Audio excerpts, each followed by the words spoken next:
Hi, everybody on YouTube. We are about to kick off a brand new show here on Spaced Out Radio.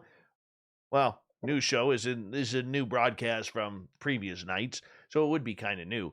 Eugene Braxton, you may recognize him from our chat room. He's always in our chat room. He is one of my very, very deepest good friends here in this field, and he's very knowledgeable, very studious. We're going to be talking about the near-death riddle, life after death, all that kind of good stuff. We got some good woo coming on with Eugene, who I'm surprised he's on West Coast time right now. Usually he's at home hanging out in lovely Philadelphia, Pennsylvania, but he is down on the West Coast visiting his good son, and they're hanging on out, and so Eugene's actually on my time for once, rather than going from midnight till 3. But before we bring Eugene on, and you guys are going to love him, you really will. All right, I want to give a shout out to everybody in our chat rooms. In the gold medal position, we have Race Fan, James Horn taking home silver, Dirt Road in bronze, and Brett Lewis is here, which means we can officially start the show. Hey, John Swan.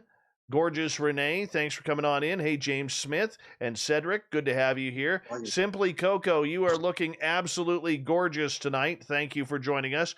Hi, Eric and Desert Rat and Aiden. Thank you for hanging on out. Paul John Tavares, still no Stanley Cup for you, but we're glad you're here. Nicola and Brian, thanks for coming on in. Grandmaster and Solaire, good to see you. Steve Stockton and Roy Boy, thanks for coming on in. Hey, Bigfoot Rob and Richard Elmore, good to see you guys.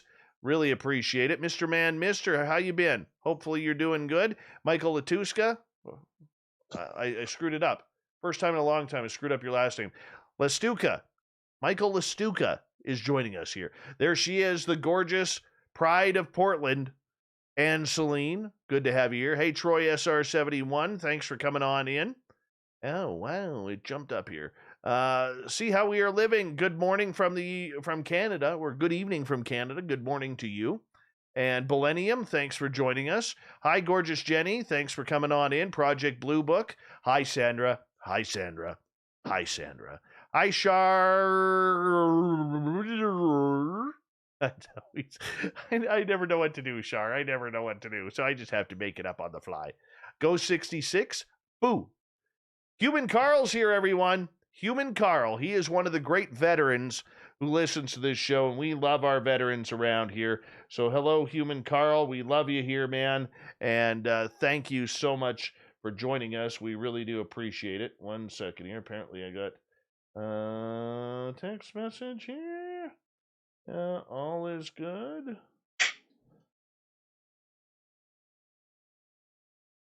All right. Moving on. Gorgeous Larry Schulte is here, everyone. How you doing, Gorgeous Larry? And be honest with me on that one. Ken in Dallas, thanks for hanging out with us, man. Anthony, good to have you here.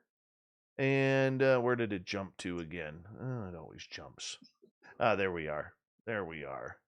And scrolling on down, gorgeous Kira is here, everyone. Kurt Seltzer, welcome to the show. Long Island Bigfoot, good to see you. Stetson John, thanks for coming on in. How's your hat doing? Jose, what's happening? Susan, love ya. And Vince Stir.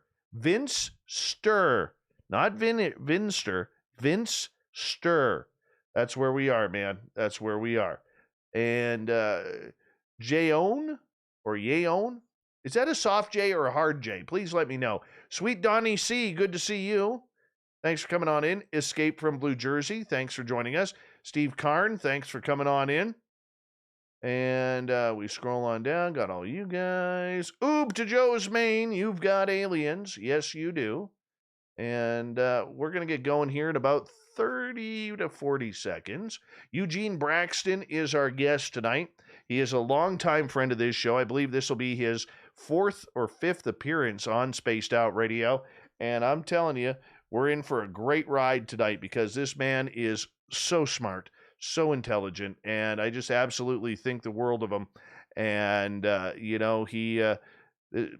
wow, we're just lucky. We're lucky to have him on tonight. You guys are going to enjoy his knowledge that he brings in, too. And a good way to support this show, everyone, just as a reminder, is to hit that subscribe button if you haven't already. Also, hit that thumbs up, thumbs down, thumbs sideways, ring that bell, and the super chat is open as per usual. If you feel that we deserve it, hey, hit it on up. If you don't feel that we deserve it or you just don't want to, that's fine too. Just hang out with us, have some fun. 10 seconds away from launching tonight. Off-World Adam, good to see you. Thanks for coming on in. And here we go, everyone.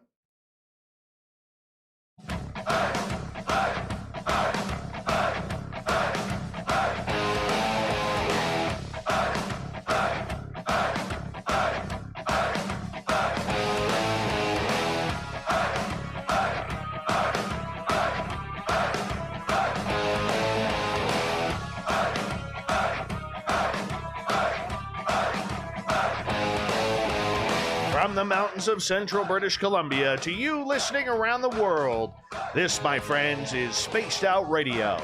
I am your host, Dave Scott, sitting in the captain's chair of SOR headquarters. We welcome you to tonight's show on our terrestrial affiliates around North America, digitally on TalkStream Live, Revolution Radio, and KPNL. If you take a listen to our archives, you can find them for free at youtube.com/Spaced Out Radio. Do old Davey the favor, hit that subscribe button. Follow us on Twitter at Spaced Out Radio and on Instagram at Spaced Out Radio Show. Our website is spacedoutradio.com, where we have a plethora of features for you, including rocking out to Bumblefoot and reading up on Captain Shirk's SOR Newswire. Tonight's show is brought to you by Chive Charities. Help make the world 10% happier by visiting Chive Charities today. You can find them on our website.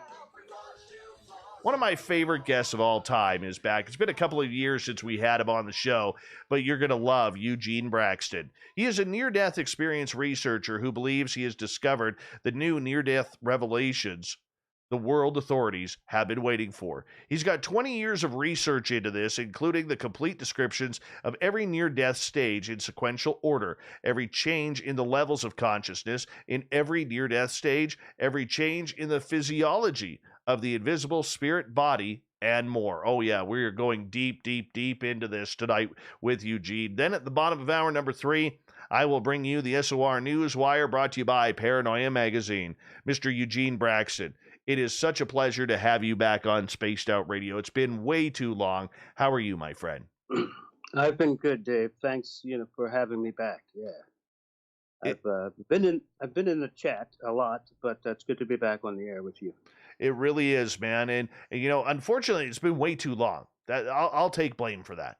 It's been way too long because, as you know, you were listening to us, and let's be honest, you were listening to us when we only had a few hundred listeners a night. Yes. We didn't have any radio stations. We didn't have anything going on. And all of a sudden, you kind of took a liking to the show. We brought you on as a guest, and you were absolutely amazing there. So, I mean, it's absolutely fantastic when we have someone of your knowledge, of your caliber, who is stuck with us through the years and helped us and watched us grow. So thank you for that. Yeah, Dave, I think it was like the fall of 15 or 14, right? 2015 or 14. Yeah, 15. Yeah. 15. Yes. Okay, yeah. And, that 6 years went by quick. Didn't it? Wow. You have a really good show, and it's on every night. The chat is really good. They have some good, interesting personalities in there that are quick to come up with some good lines, like Corrance and Vinny. But the show is really together, Well, we appreciate you always hanging out with us as well, my friend. Eugene, for people who may not know you outside of our chat rooms hanging out with everybody and being a fan of the show, you're also extremely knowledgeable on the topic of near-death experiences. How did you get into this topic, and why did it interest you so much? Well, I got into the near-death research because of a near-death I had at age 14. And I had a complete drowning. And back then, this was 75. Near-death research didn't start till 78. So I knew something had happened, pretty big, but I didn't know what.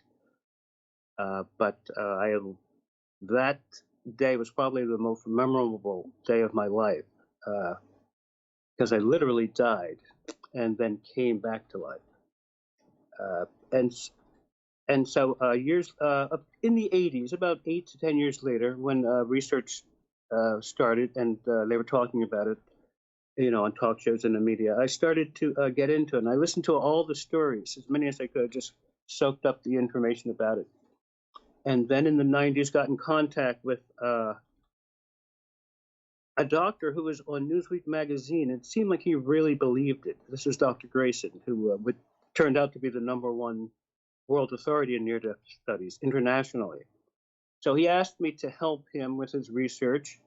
I told him a brief history of my psychic background, because the near-death was like a graduation of sorts because of things that had happened to me before the near-death. So but the near-death was in itself enough for me to want to study that, because it was pretty far-reaching. I mean, to die, be resurrected, go to what we would call a heaven, mix and merge with God.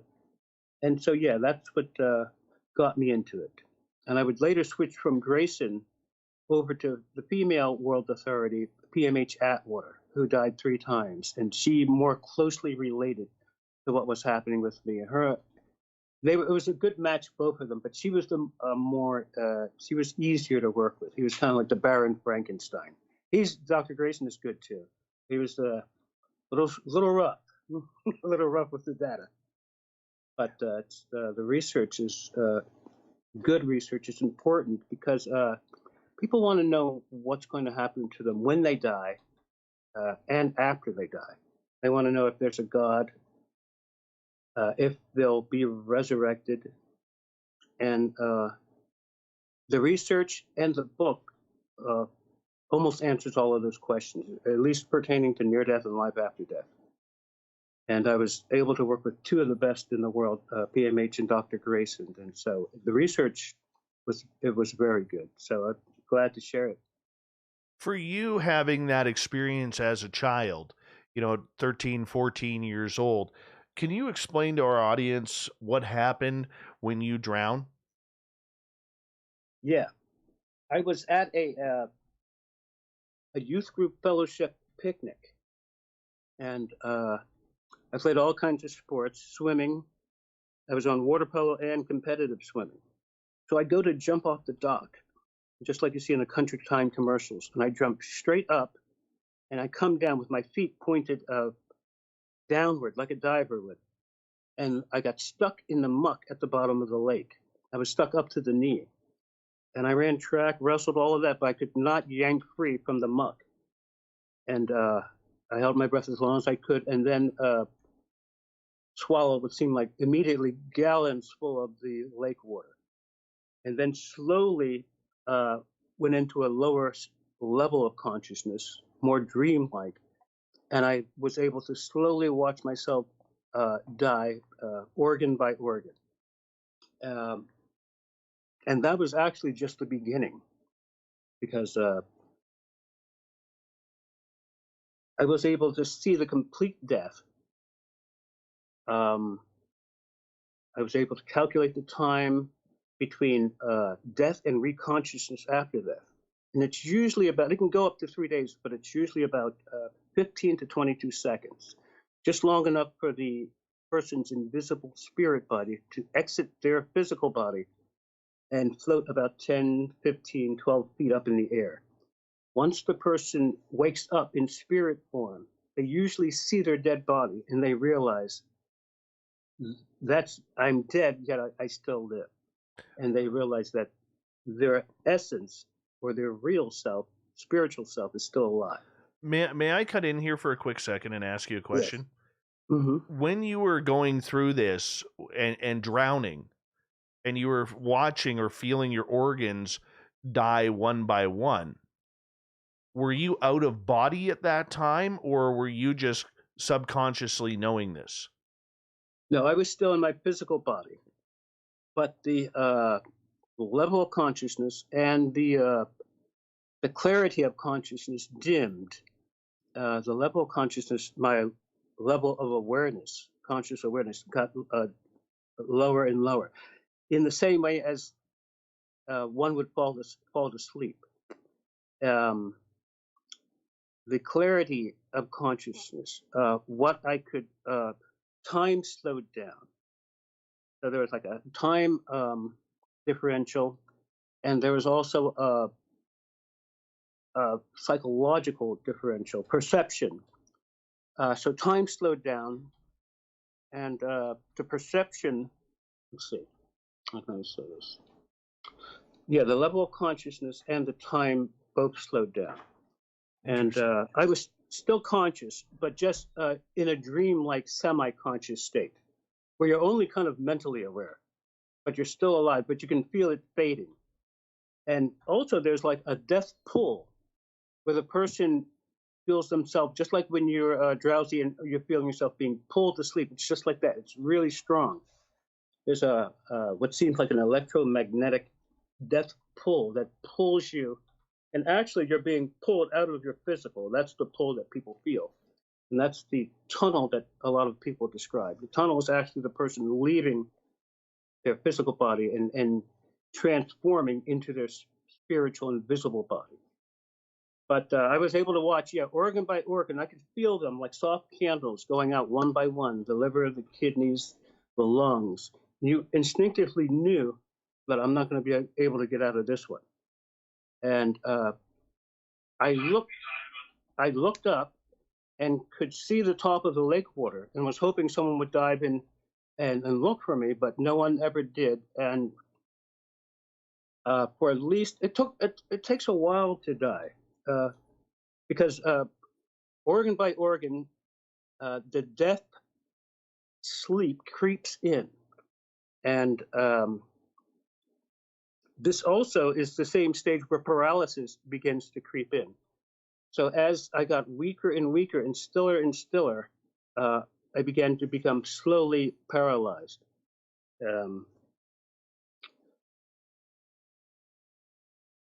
There's a certain point, and I was in this cold, even though it was summertime, it was cold and dark. I was stuck in the muck and I was shivering. When my body fell down on the bed of the lake, the swamp muck rose up and then settled back on me like a dark, cold blanket, like a death sleep blanket. I was shivering so hard I couldn't stop. And then suddenly, everything, all pain stopped immediately. And I actually felt warm and cozy. It was at that time that I stopped struggling for life and death and I allowed the natural process to take over. And in my book, I talk about the struggle for life or death. That's one of the stages in a near death, where the person is trying to stay alive. And then there's a certain point where you know you're going to die, and you can feel that you're going to die. And so after a certain point, especially if you're in agony, you just give up, or it snaps, and you don't feel the pain anymore. But now, at that same time, paralysis is creeping in, so that may be why that feeling comes in. People experience paralysis, and we talk about like connection in paranormal things. People have paralysis in out of bodies, in alien abductions, and in death, at the moment of death. And so that's one example of a good connection that I'm working on in my second book. But to actually die and see yourself die, you slow down. Your thinking slows down, where you're kind of just primal. You're watching and feeling. And the one thing that you feel, the last two things to go when you die, the last thing to go will be your hearing, and then your sight, and then your sight will go out along when your heart stops. The brain can continue on without the heart, not too much longer. But when the heart stops, then everything else shut off. And the hearing was the last thing to go. The eyesight and the heart stopped at the same time. There was a period of time where I could see, I was paralyzed, but could not move my eyes. I could see peripherally, but I couldn't move my eyes. So the paralysis was then about up to the eyes. And by then I had fully swallowed the water. My heart was still pumping, but slower, maybe one every 10 seconds, one every 13 seconds. And the heart was after the heart stopped, the eyes closed, and at the same time, there was a loud booming sound, like a garage door slamming shut, and then I was out. It blacked out. Less than a half a minute later, less than 30 seconds later, I popped suddenly awake, floating in a gyroscope type of spiritual biosphere. And it's kind of like the Leonardo da Vinci guy who has his arms spread out in the picture. It's just like that, and it's be like a man standing inside of an atom. So I popped awake after the blackout of death, the flatline, the permanent flatline. I popped awake suddenly, and in a different place. I was in a different space, or space meaning like location, dimensional location.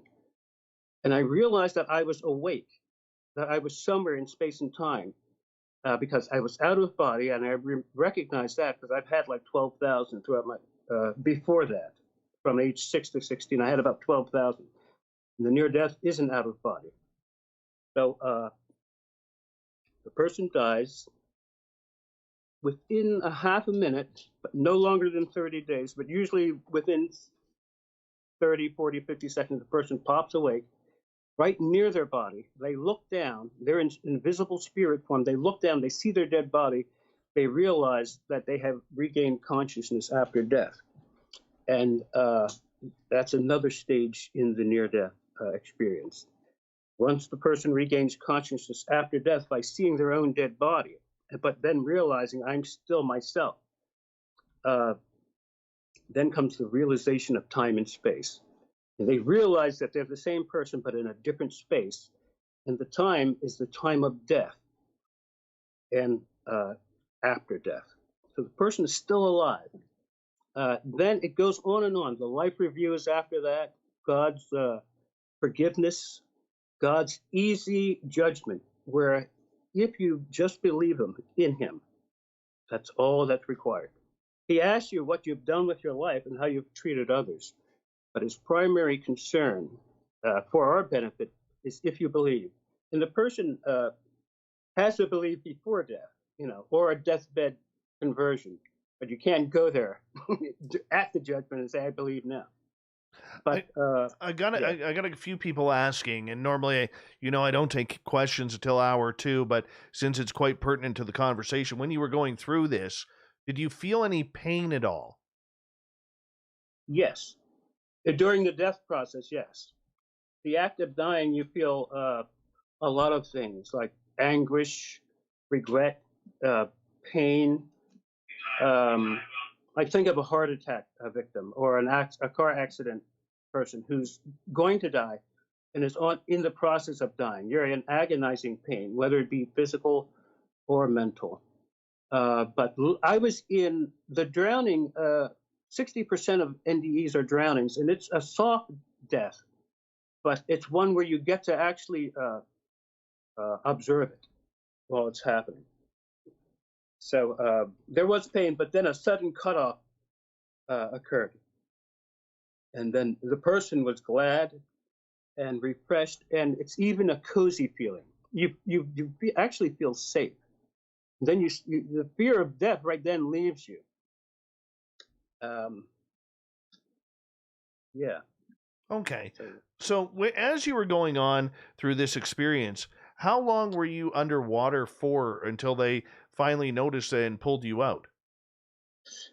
It had to be at least 6 minutes.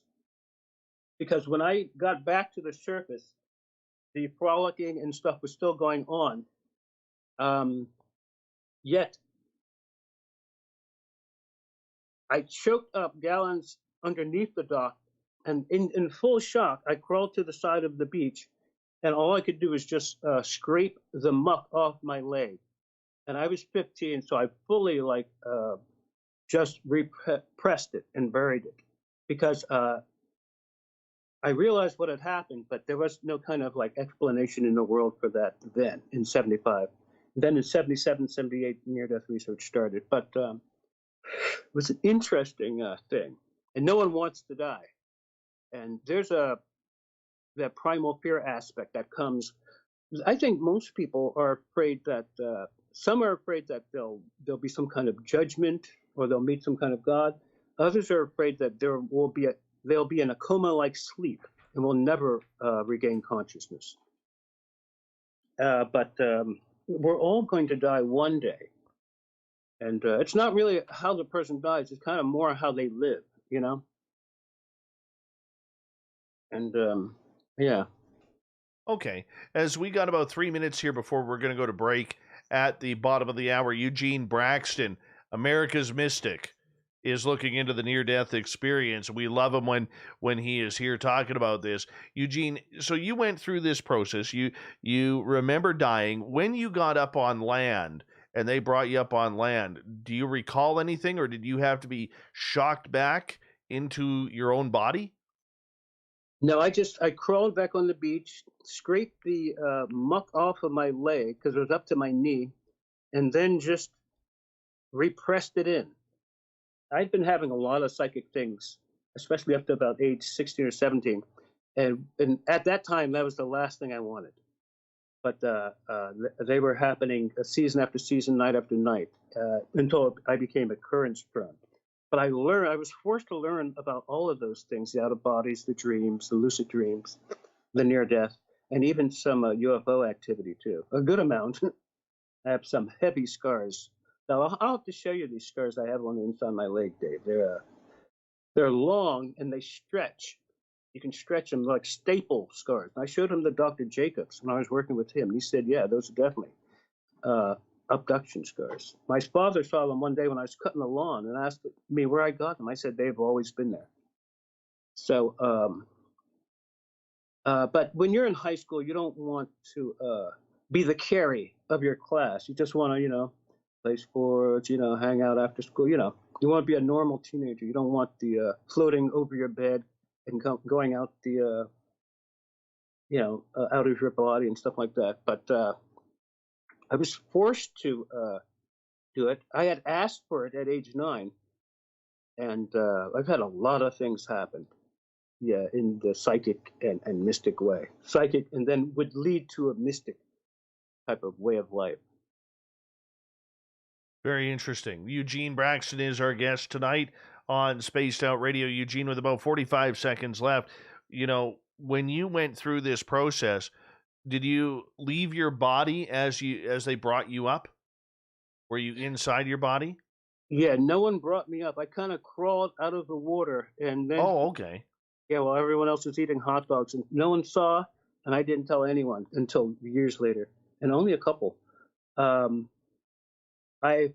There was a propulsion that pushed me up out of the muck, and just like a fish, like on the dock, when he's on the dock of the boat and you throw him back in the pail, he wakes up and swims around. It was just like that. Once that propulsion started, and I guess it was like a propulsion out of the muck, and then like a life energy propulsion, because I shot up through the water as quick as I could, and then choked out a lot of lake water.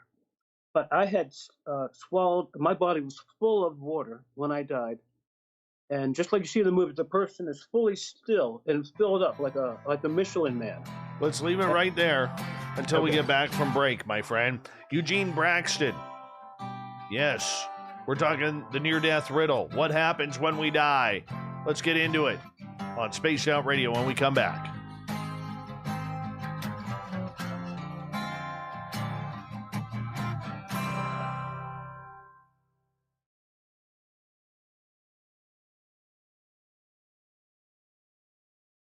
Yeah. That's good stuff so far, man. Good stuff. Thanks, so Dave. Far. Thanks. Yeah. Yeah, I don't mind the questions, yeah.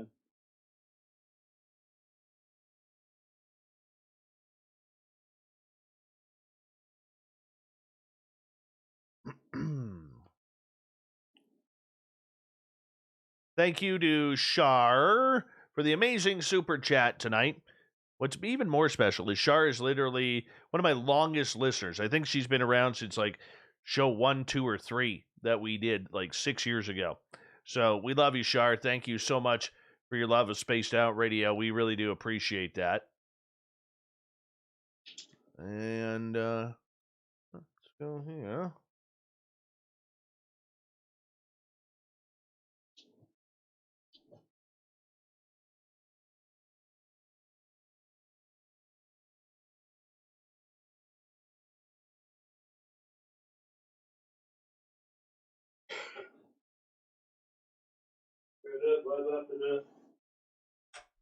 Mm-hmm. Mm-hmm.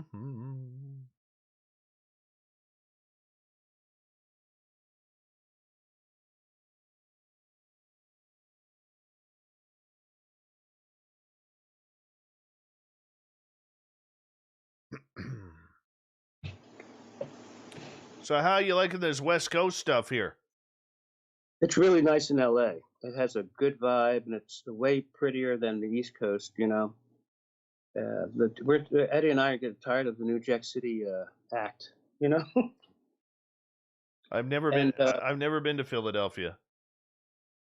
Yeah, Philly, it could be so much better, but the politicians are really corrupt, and the city people aren't getting nothing.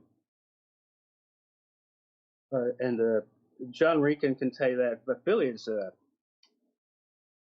I mean, we left at the right time. It's getting super wild, like crime-wise. Oh no, that's terrible to hear. Mm-hmm. Terrible. Sorry to hear that. But LA has it's nice out here, and I used to live in Ohio, so it's good to travel, and you know, if you see a better land, better state, something that is better for you, that's good to go for that, you know. Very true. Because I hate the cold, Dave. You know. Oh, you're not moving up here anytime soon, then? No. That's the frozen tundra. It is. It totally is.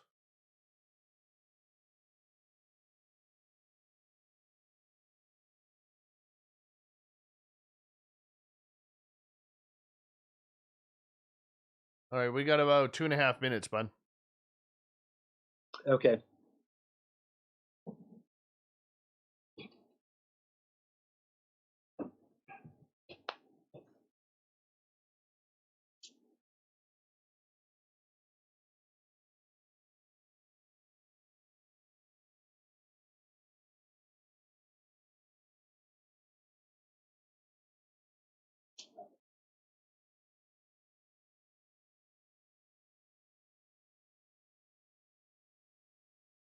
Oh.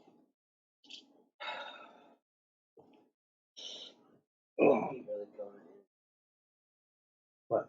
Oh, okay. About 1:10. Okay, Dave.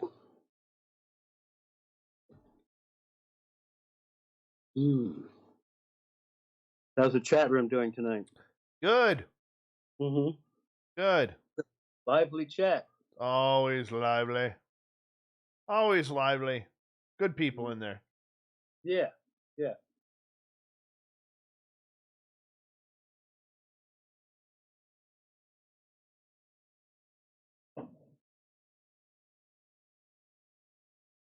Just over 1 minute.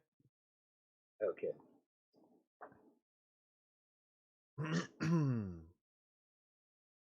Hey, Grandmaster, how are you?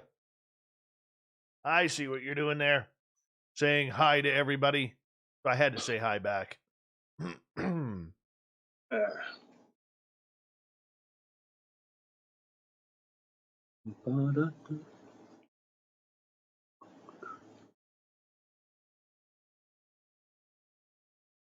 About 30 seconds. Okay. Water.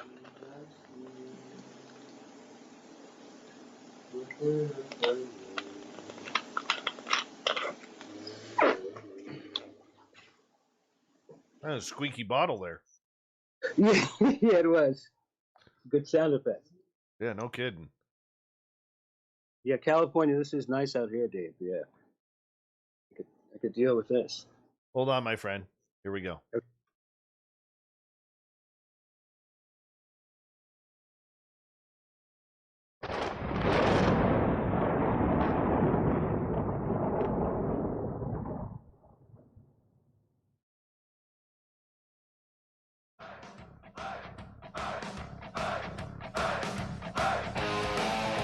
Second half hour of Spaced Out Radio is kicked off. Thank you so much for joining us. My name is Dave Scott.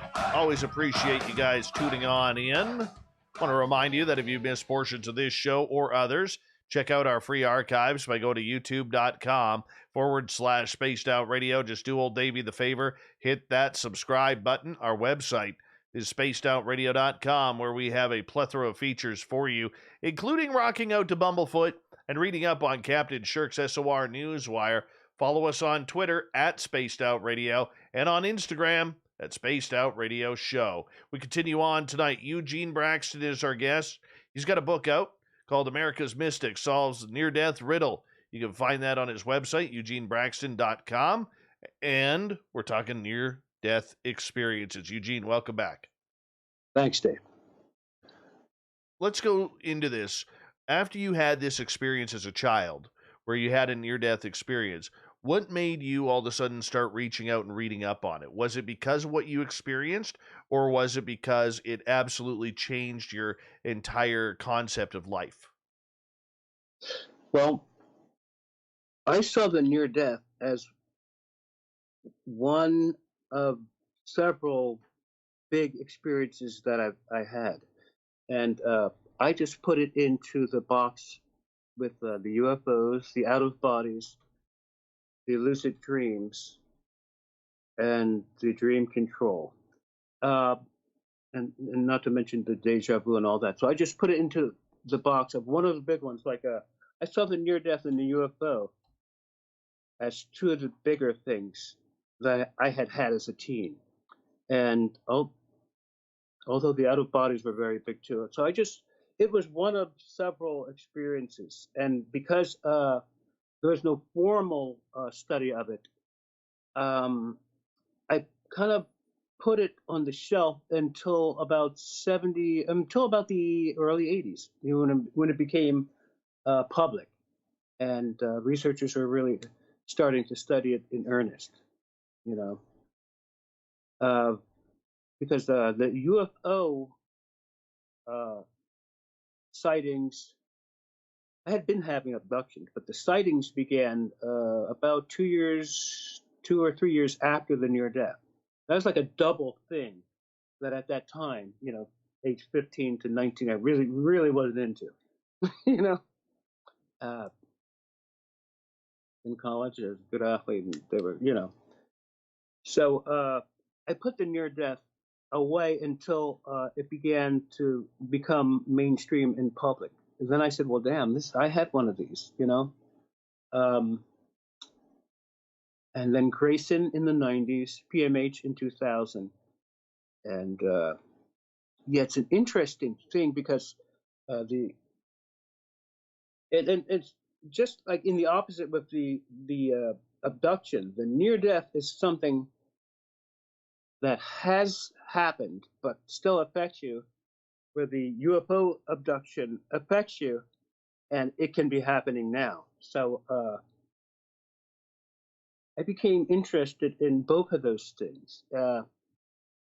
In fact, there was a time where I was working with both Dr. Jacobs and PMH Atwater at the same time, because Jacobs was at Temple where I worked, so I could go right, and his building was right next to our police station building. I could go right next door and talk to him after work for hours, which I did. But I started checking it out fully when the public started seeing it on TV in the early 80s.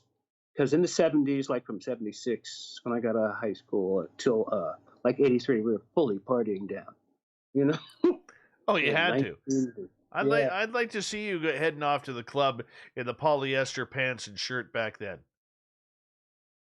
It was, and we lived in Kent State, Ohio, which was like a college party town, like the Animal House type. Yes. And it was, or Dazed and Confused. It was some good party times. Everyone. Be honest. How big was your Stetson or your fedora back then? Well, I mean, when you think of Ohio, they have it's like, it's an interesting state. It's an interesting state, but Yeah, we were party masters, and yeah. Nice. That is awesome. Eugene Braxton is our guest tonight on Spaced Out Radio. Eugene, the out of body experience is something that seems to be tied to a lot of near death experiences. For people who don't understand what happens there, what's it like to leave your body? Um, yeah, there's a couple of ways where the person can leave their body. They can either do it spontaneously, uh, accidentally, or on purpose. But what's it what's it like to leave your body? It depends on how you leave. If you're fully conscious during the out of body, you'll be able to see exactly what's happening to your physical body as it gets paralyzed, and then to your spiritual body as it comes out of your physical body. You can be awake while it's happening.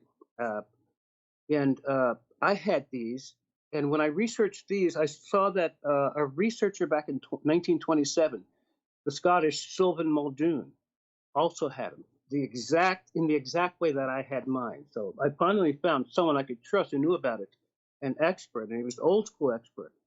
And he was the only one who I saw that knew as much about out of bodies as I thought I did.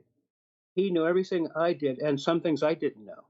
And so, if you ever want to learn fully about out of body, he's the one to examine. He had his stuff together, and but yeah, you can literally, and I can explain later how you can do it. You can literally watch yourself come out of your body, or you can just wake up outside of your body, floating down the street, or up, on top of the roof, or just out in outer space. In fact, if someone is afraid to watch themselves come out, because that's a scary thing where you almost feel like you're falling. You have to be fully calm as your body slowly gets paralyzed. Then you have to keep calm while you're rising up in the air. Now, the person thinks that it's their physical body going in the air, but it's actually their spiritual body. Sometimes the person having an OB will feel like they're sinking through their mattress. That's really the spirit body going up, and it feels like, but your spirit body can also sink through the mattress, and you can come out through the floor. But the best way to have an out of body, if you don't want to watch it happen or don't want to be paralyzed, is to you can dream yourself into an out of body. And what you do is, let's see, you want to imagine. In fact, you can try this with a friend. Imagine that you're somewhere that you know well, like say the front of the Burger King in your town, and you go to sleep telling yourself, I'm going to be there either in my dream. When I get there in my dream, I'm going to wake up, realize it's a dream. And when you realize that you're dreaming in a dream, then you immediately wake up in out of body form. And you can either wake up in the dream or in real life, but invisible. And that's a good way to avoid the paralyzation, is to realize that you're dreaming. The dream will come alive, hyper, the dream will be hyper in vibrancy, and you'll wake up awake in the dream or awake but invisible in real life. And that's your out of body thing. The easiest way to do it is to, when you go to sleep, tell yourself, I want to have a flying dream, or picture yourself flying or falling from a high height. That's what happened to me. And it happened time after time after time until I realized that it was a dream. Once I realized it was a dream, I began to slow down from falling, and I said, well, maybe I can fly. When I said fly, I started flying. So you can have it, you can go get an out of body through a dream, and which will also strengthen your dream control. But the out of body is a cousin to dreams, and you can get to the out of body through a dream. And the out of body is a cousin to the near death. I mean, the near death isn't out of body, it's a spiritual out of body, but they're all related vaguely. The dreams related to the out of bodies to the near death possibly to the UFOs. How is it all tied together? What were you able to figure out about that, Eugene? Just like in the Bible where Jesus says that the Father's house has many mansions. There's a in the here's some of it too. This is what they would call like the third heaven, earth. The first heaven being heaven. The middle ground where UFOs exist, where near deaths happen, where out of bodies and dreams happen, is that invisible realm called the second heaven. And that's the intermediary zone between resurrection and merging with God. But haunted houses, ghosts, all of those things inhabit that realm. So that's why a person may have a dream of seeing a UFO in a dream, or a dream because they're in the same dimensional realm where all of these things occur. They're invisible, therefore they're not happening here. But that invisible realm between heaven and earth, that second heaven, is where the near deaths, the UFOs, the out of bodies, the dreams all occur in different like vibratory levels, and they can occur on the same levels too, because it's limitless in that in the esoteric way. There is no limit, but all those things are in that dimensional realm, and they all have similarities, just like they all have the tendency to be invisible. There's paralyzation. There is levitation in dreams, in out of bodies, in near deaths, and in UFOs. And there's a lot of similarities. And when you have one, the more experiences you have, it's easier to tell the similarities. And one door leads to another. Just like if a person really wants to get in all these things, they need to start with the dreams. That's like the doorway that leads to all these other things. And then you can either pick or let fate be as it will. But I always wanted the psychic way. I always wanted the mystic way. I wanted to know about that stuff. And I wanted to know more than any man or king. And I told God that if he let me know that stuff, I would always tell people about it. And I was 9 then, and he 2 years after, when I turned 11, that stuff started in earnest.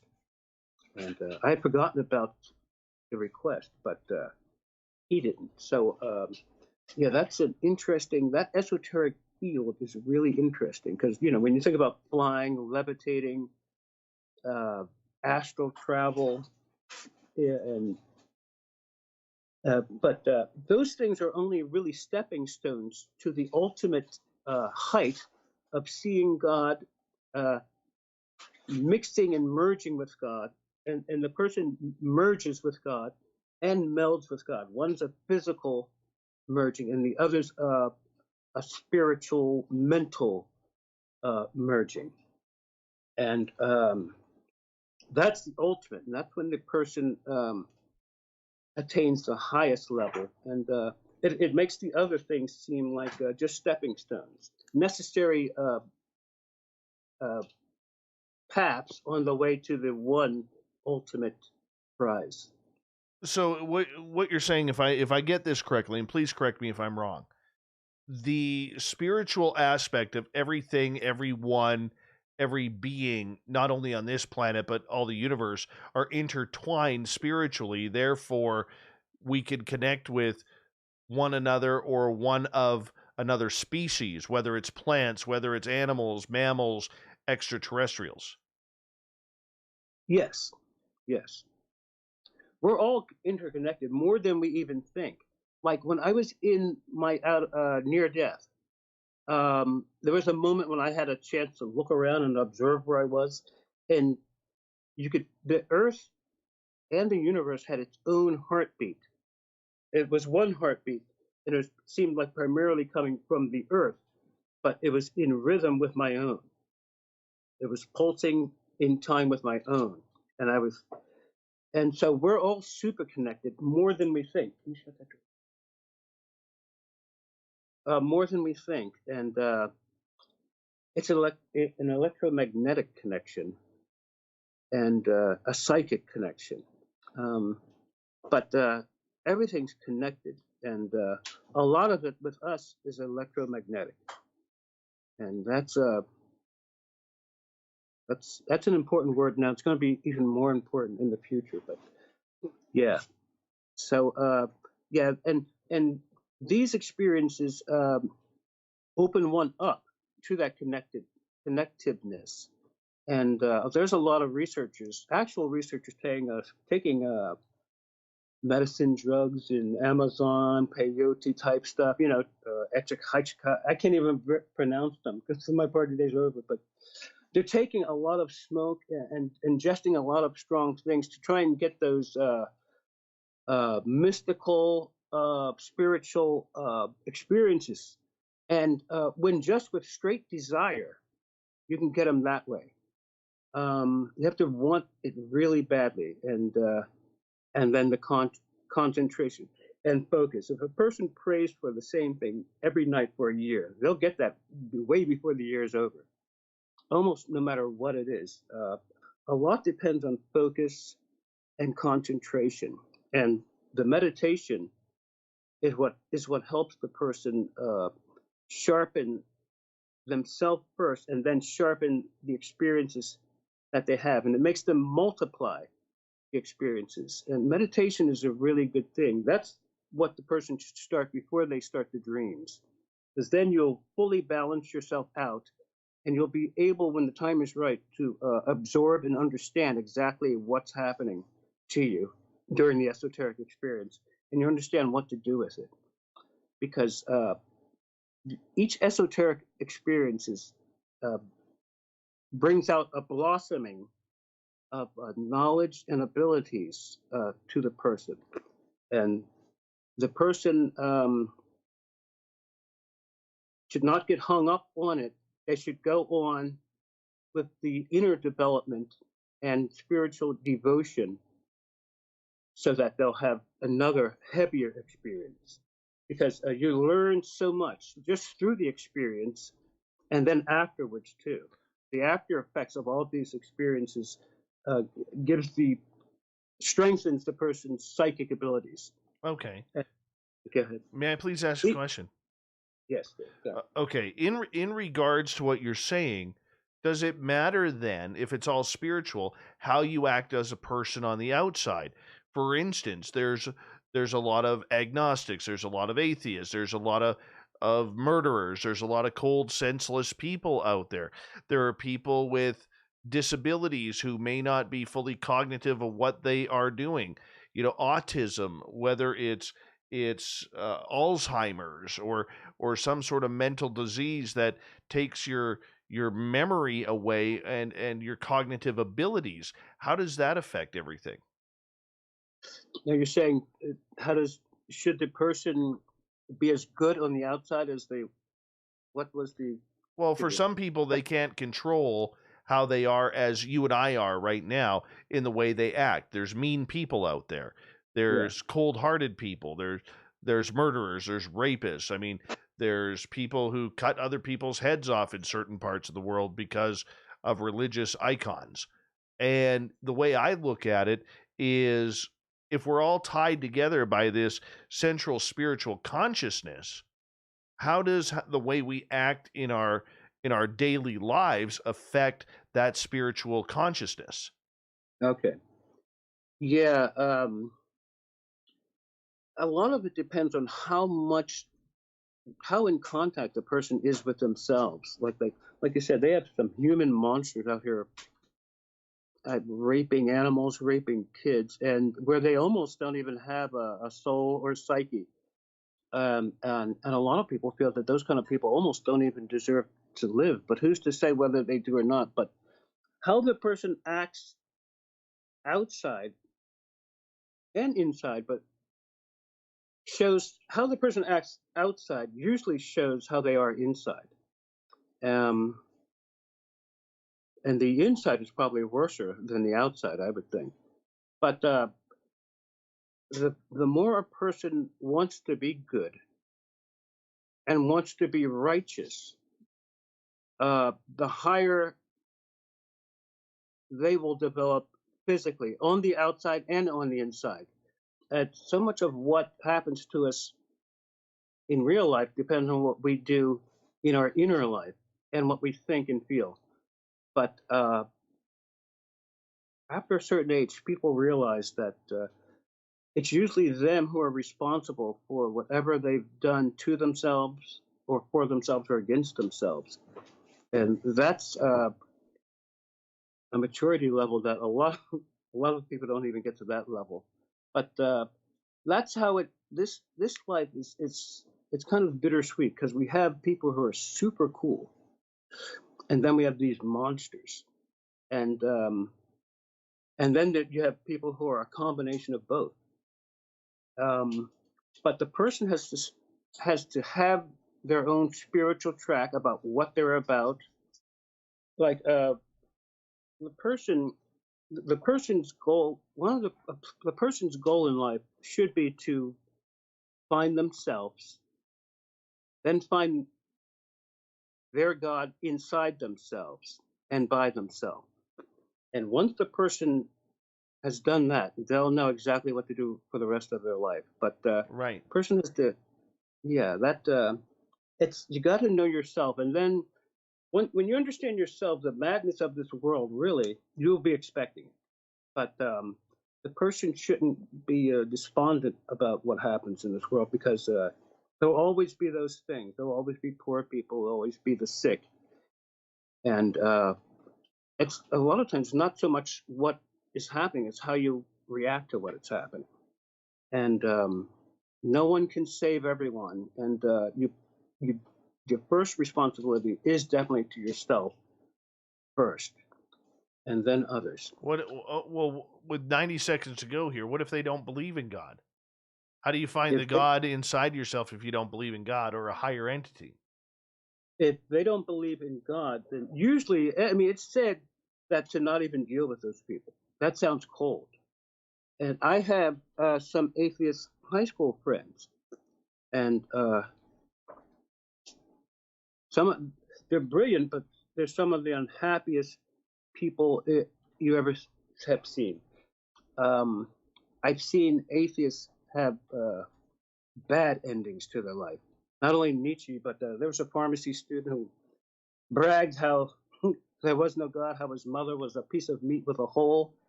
6 months later, he hung himself in his closet of his dorm. This is when I was working at Temple. But to have no belief in anything outside yourself, that's the fool's mistake and the fool's misfortune. You have to have a power outside yourself that you can draw on, especially in this devil's world. This is a bad world. And you need some kind of light, some kind of protection. You have to have it just to maintain. And it's that universal force that keeps us alive. That's what you want to tap into because that will never let you down. Eugene, I'm going to get you to hold on right there because we're going to go to break here at the top of the hour. Eugene Braxton, he is the author of a great book called America's Mystic Solves Near-Death Riddle. And we're going to continue with the near-death experience talk when we come back in hour number 2. You can find Eugene's book on his website, eugenebraxton.com. I believe it's on Amazon as well. Is it not, Eugene? It's on Amazon and it's on my website too. Yeah. Yes. Yeah, perfect. Perfect. And that's where you can find it. I highly suggest you do. It's a very thoughtful, well-written book. Eugene Braxton, everyone. We'll be back. Let's solve the near-death riddle when we come back on Spaced Out Radio.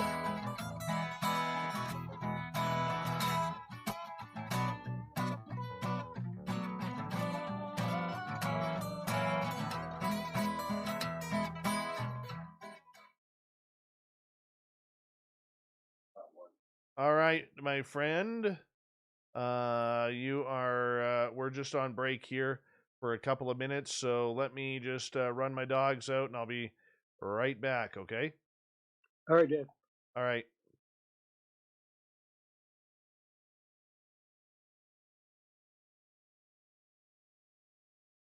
/Spaced Out Radio and check out Cryptid Tales today. Drop a comment and let me know what you want to hear. See you there. For the price of 1 cup of coffee a month, you can become an SOR space traveler. The Space Travelers Club is a place where you can interact with other listeners, either live during the show or on our great forum. We want your stories, pictures, comments, and ideas. You'll get live video streams, exclusive content, and be a part of our newsletter. Stay in touch with everything SOR. The Space Travelers Club is just $5 a month at spacedoutradio.com.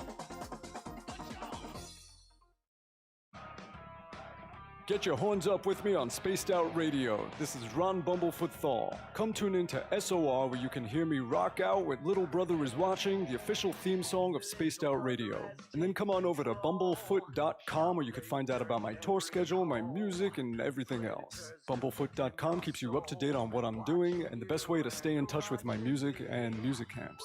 Sign up for my newsletter at bumblefoot.com and remember, Little Brother is Watching.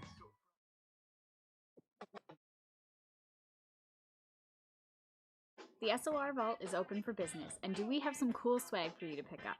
All you have to do is head over to our website and click on the SOR Vault. You have a variety of cool logos to choose from, and put them on anything you want. T-shirts, hoodies, hats, coffee mugs, you name it, we can get it to you. So do your shopping by supporting the story you love. Get your Spaced Out Radio swag at the SOR Vault today.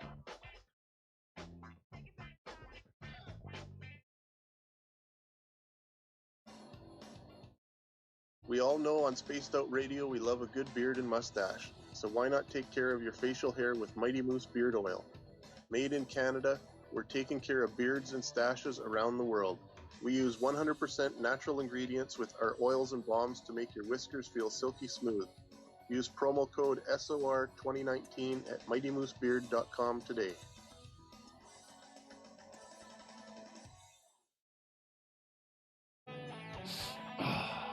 I'm feeling a little spicy tonight. What to do? What to do? Why not get Bumblefuck? 4 million Scoville units of pure hard rock. Bumblefoot hot sauces come in 3 flavors. The burning Bumble. Tone it down a bit with Bumblicious and throw the sauce on everything. Spice it up. Bumble me, baby. Bumblefoot hot sauce. Get it today at kajans.com.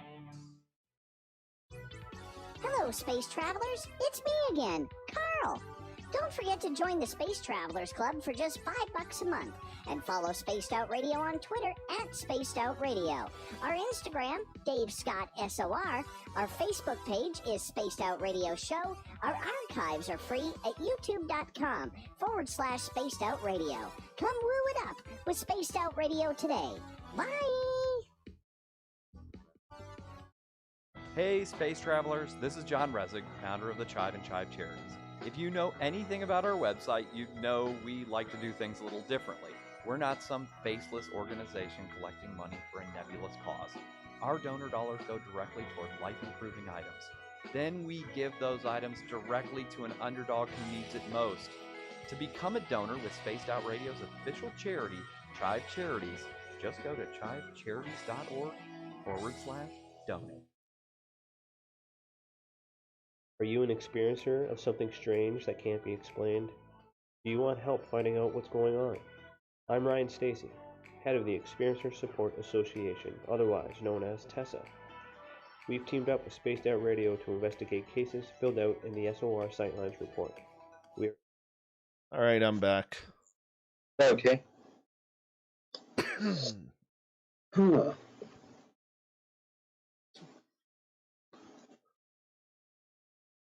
All right.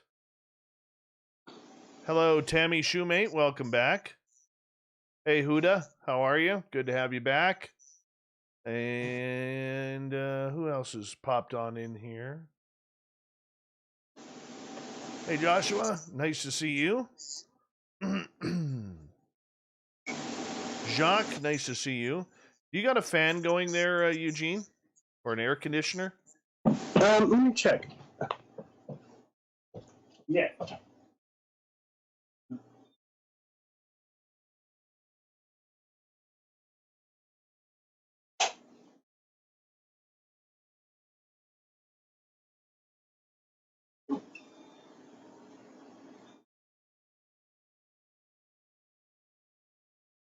Thanks, Zoe Buttercup, with the cutest smile. Bonjour, Julien. Comment ça va? Shiny Ray, good to see you back. Thank you for joining us. We're going to get going here in about 40 seconds, 45 seconds. Eric with a K. Did you know, people, that we are Eric with a K's fourth favorite show? We're number 4. Not 1, not 2, not 3, but we are number 4. We're number 4.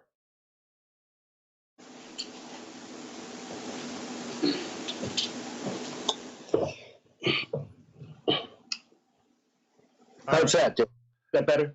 It's still coming through, but that's okay. Okay, my son's coming back in. He knows how to turn it off. He'll be in a sec. Okay, here we go, my friend. Thank you to Wagon Breath, John, and Shar for the super chats. Here we go.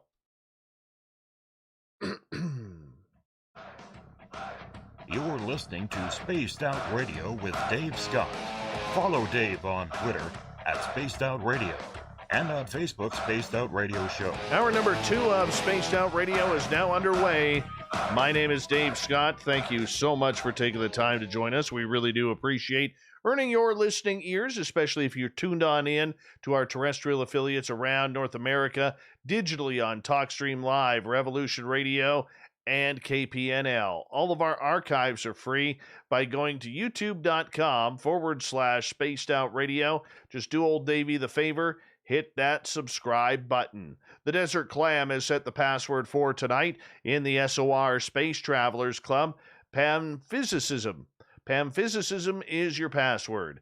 Use it wisely, space travelers, as the Clam sets a password each and every night right here on Spaced Out Radio. Our website is spacedoutradio.com, where we have a plethora of features for you, including rocking out to Bumblefoot and reading up on Captain Shirk's SOR Newswire. Follow us on Twitter at Spaced Out Radio and on Instagram at Spaced Out Radio Show. We continue on with our good friend Eugene Braxton, America's Mystic, as he likes to call himself, and with his book, America's Mystic Solves Near-Death Riddle. You can find it on Amazon or his website, eugenebraxton.com. Eugene, welcome back. Thanks, Dave. Not a problem, my friend. Not a problem. The near-death experience is something that haunts a lot of us. You know, a lot of people, including myself, have a major fear of dying. We like it here. We kind of want to live forever. We know that we are ripped off with how short and cruel life can be. Yet, for many of us, we believe there is another side, that there is something good that happens, that the soul continues on, that the soul is eternal, if we could call it that. So, how do we battle that fear, Eugene, about the idea that one day our time is up and we are going to move on to the next realm? Yeah, I mean, it's going to happen. We know that. And so since we can't even control the time it's going to happen, or we can only vaguely control how it's going to happen, but we know it will happen. So since we can't control it, we might as well not fear it, since we know it's going to happen. It's something natural. But instead of thinking about the dying, the person should actually think about the living. Because the dying's going to happen, but the living we kind of have to make happen. And the dying part is easy. Like the Clint Eastwood and the Josie Wales said, it's the living. That's hard, and it really is. And especially for the for fathers, you know. But since we can't control it, I mean, we could be walking down the street one day and the heart just stops. So we might as well not worry about it, because it's going to happen. And sometimes when you worry about something, you might live to be 100. But then you can worry yourself to death too. So since it's going to happen, it's going to happen naturally. Might as well just take it when it comes, or try to extend it, you know.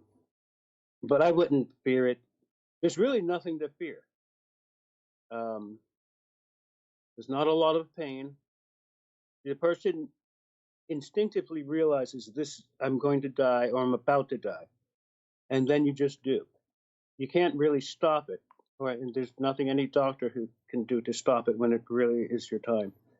So since we can't control it, you might as well just go with it, you know. And I think the best thing to do is live a good life now, and die a good death, you know. In that kind of way. It was a good death. That's what we need. All right. Let's get to Low Pro's question.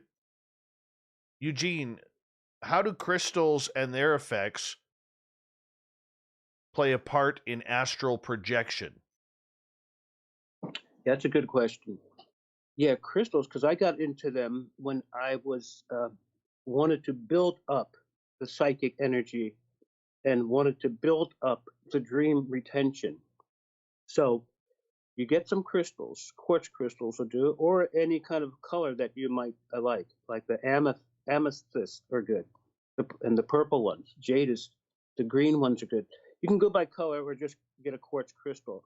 And like I used to put them in a little pouch, like a crown royal pouch or a leather pouch, or even just a handkerchief, and then put them under your pillow. And that will heighten your dreams. Not only heighten your dream clarity, it'll heighten your dream recall and retention, how much you can remember, and what kind of detail you can remember. Also, when you're having the dream, you'll be able to see it way more clearly. Then if you add the crystals along with the breathing exercises in meditation, like when I say meditation, I don't mean like the postures, I mean the actual rhythmic breathing in and out. And you should do those every night or twice a day, and you'll see your health skyrocket improve. And all of that extra oxygen in your brain makes you super clear too, especially if you do a fast along with the meditations. There's a lot of health things that can help to super increase the psychic abilities. But the crystals, yeah, you can keep them on you if you feel that they're getting too strong, because I'd have like a clump of crystals on me and just walk around downtown in some kind of like mystic swoon days where you're so almost dizzy. You're so you're more spiritual than you are physical. And then what I learned to do is get some silver or gold, if need be, as a balancer, because I would be super psychic with like carrying crystals around. I used to wear silver rings and bracelets like that too. But the crystals really help. Yeah, but you can use them for dreams. You can use them like to cleanse your body, but usually for dreams and to elevate the psychic abilities. But they're especially good for dreams. Just put them right under your pillow, or put them in like your pajama, pocket front. Keep them near your head, or put them in the pillowcase, on the soft side. But they work really good.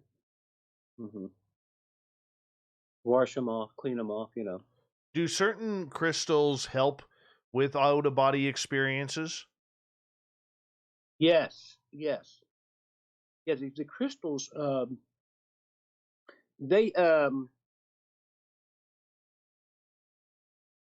they raise your levels of consciousness. So you're way more aware, whether you're dreaming or during the stage of paralyzations, you're way more aware in that sleep state than you would be if you just went to sleep normally, watched the news, had a cig, and then went to bed. With the crystals, and then you do the breathings, you're super aware, and you super feel whatever happens in your dream state when you have the crystals on or around you. And I once made, I got a copper band, put some artistic glue on it, broke up a couple of big crystals, and encrusted the band on my wrist to sleep with while dreaming. And or you can put them on a necklace. But yeah, the crystals really bring out the spiritual accuracy with dreams, the clarity, and the retention. And you'll be able to recall the dream more clearly. The crystals help you to have continuity of consciousness, where there won't be any lapses in the dream scenes. You'll go from one scene to the other, and to the other. But you'll have a heightened awareness while going to sleep, during the dream, and when you wake up. And when you wake up, that's a critical stage, because you want to wake up in the right way so that you can remember the dream, as is that you want to wake up slowly. In fact, if you could just wake up and just open your eyes only, don't move, and then close them again when you see that the room is safe. You open your eyes, see where you are, and then close them again, and start to recall the dream backwards from the last thing you remember, and the next to last, and then the next to last. And when you use that formula with the crystals, you'll have a few dreams a night. You can remember the entire dream, especially if you write it down or record it down in a tape recorder or something. And just those few habits, and you'd be amazed at some of the things that you dream about, some of the adventures, some of the things you do in your dreams. It's literally like living a double life, and it's your spiritual side that's you're kind of catching up with. And they were talking in the chat one day, in your chat, talking about someone having a dream, then going back into it. Yeah, you can do that too. So yeah, with the crystals, yeah, use those. Let's see what else. Silver is just as good as crystals too, and the combination is perfect. If it gets too strong and you're super dizzy and blurred out, because you can get high on like crystals and silver and stuff, especially if you wear them. Then you're thinking in that way too, or fasting or vegetarian, and so gold will help to balance that out. Or leather or copper is good too. But yeah, the crystals are really good. It's an aid. Mm-hmm. I love this. Oh, sorry. Please finish. A person might be trying to have a spiritual experience through a dream, and they're succeeding, but they're not remembering it all. The crystals will help tune it in. Yes. All right. Jeff has a great question here for you. Eugene, what do you think of soul contracts or reincarnation then? Soul contracts? What do I think of? One? Soul contracts or reincarnation. Oh. Yeah, for me, and the Ian Stevenson guy who, studied that, he worked with Dr. Greyson, but and my dad was interested in reincarnation. But for me, I can't see where God would bring us back to live an earth life over and over and over and over without any or vaguely any memory of what we did, so that could enhance us. I think that we were uniquely created by a creator, that we're a unique soul and spirit, that we live here once, and then we live in the invisible inner world or the higher dimensions after that. I don't think that we come back as someone else completely different, or time after time after time with no memory of that. And I know a lot of people think about that, and I even thought about that once because I had reoccurring dreams of drowning that did come to pass. But there's no way that God would bring us back time after time after time and limit our memory so we couldn't use those memories to die over and over and over, and with the promise of going to heaven someday or going to I just don't. I think a lot of it is genetic memory for the person remembering her great grandmother or her grandmother's grandmother. I think it can come down to the bloodlines where the person feels their ancestry, but I don't think a person comes back as another person over and over and over. I just don't see that. There is life after death, but I don't think we're going to be coming back to me, as over and over for centuries and centuries without remembering anything. I don't think God would play that kind of game with us. Yet there are many people who have had those experiences where they do recall quite accurately past lives. There have been some. I mean, my own son once, we were crossing a bridge that he had never crossed, and he said, "Dad, I've been here before." And I said, "No, you haven't," because this is his first time we were going to my mom's house. And then he described what would be ahead, and I saw that. But I mean, that could have been a future memory where he may have astral traveled to that place or overheard. I just don't. For me, I don't see where I'm going to die and then come back as someone else. I could see becoming a spiritual entity and living on in spirit form, and then merging into a greater consciousness. I think that we will exist as our own selves throughout time, But I don't think we're going to come back as, a Daniel Boone and then Johnny Unitas or whoever, or Slave Woman. I just don't think that. And that's how I feel. And from what happened to me, I didn't see any kind of indication of reincarnation in my near death or in my out of bodies. If I would have easily said it, but I didn't see any kind of indication. All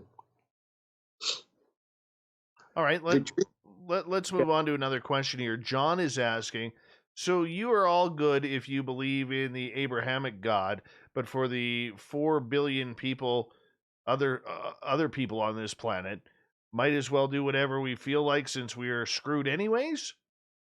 Is he talking about the atheists? Atheists, other religions, so on and so forth. Well, I think what people refer to as God, the scientists call the controller, and I call the controlling agent in charge. They're not really allowed to say God in the university settings, but what we call God is a universal force that's awake and alive, and it runs through all of it. It's like electricity, except conscious, and it's the one unifying thing that is in creation. He's good enough.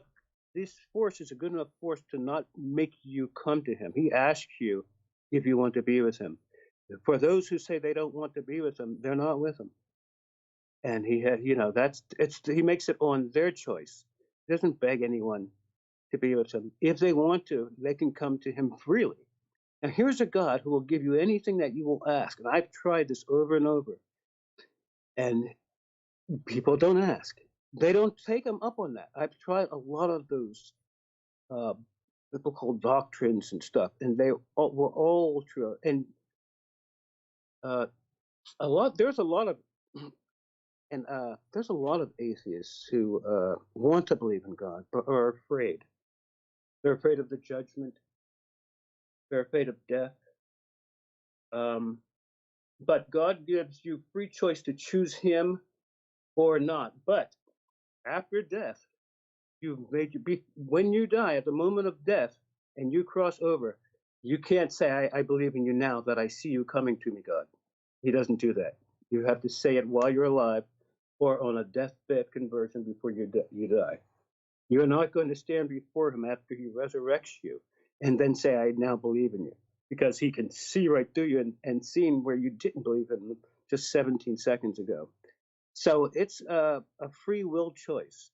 And that's why the world, a lot of people feel that's why the world is in such a chaotic way it is now, because the light of God only shines upon certain individuals who fully believe in him.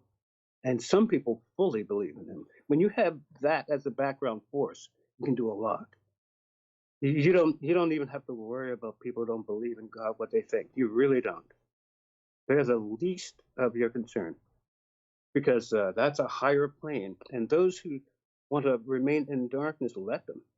They don't know how darkness can get. So, yeah. Life is too short to try and convince someone that there's a God who would help them do anything they want for free. If they're that foolish not to even try this God out, they almost deserve what they get. Okay. All right. So besides the religious aspect of the near-death experience, is there anything that we do that we see happen as we make the transition to the afterlife? Is there anything that we see happen? Yeah. Or feel? During the transition? Yes. Yeah, the person, let's see. There's a psychological change at the same time as there's a physical change. The person goes from believing to knowing. And when they're dying, they believe in a God and want that God to happen.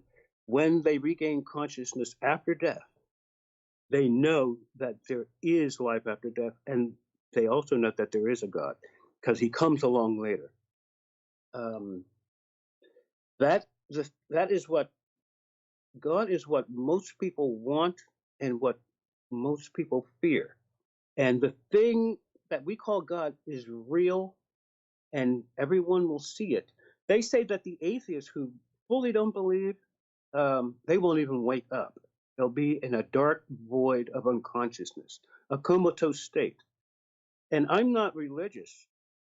I'm spiritual. People have near deaths. They kind of shy away from like the church teaching because they see that the church teachings weren't enough. They weren't explaining anything, unless you look deep into some of the good ones. But people are running from churches and ministers and the religions because of what the churches have done with the abuse thing. Others because of like the hedonism that is in society. They like with the Grammy. There's a lot of bad stuff going on now. If you want to cling to something, cling to what you would call a God. But what people call God is not really the kind of God that they think that it is. It's a personal journey that everyone has to take on their own. I didn't believe that there was a God until I saw it for myself. I had heard the stories, and they were really cool. But I, just like Moses in the Ten Commandments, I have to see it for myself from God, and then I can believe it. And I asked for it, and it happened. I didn't want it to happen, but it did because I had asked for it and really meant it. These atheists should ask God to show themselves. In fact, I've dared atheists to curse out God and see what happens. They would never do it. But the atheists, it's their choice to reject a free God who already loves you and made you, or to take the God of this world. You can take the God of the other world or take the God of this world. But I don't have time to trying to convince some atheist of something that his grandparents, knew True. was right.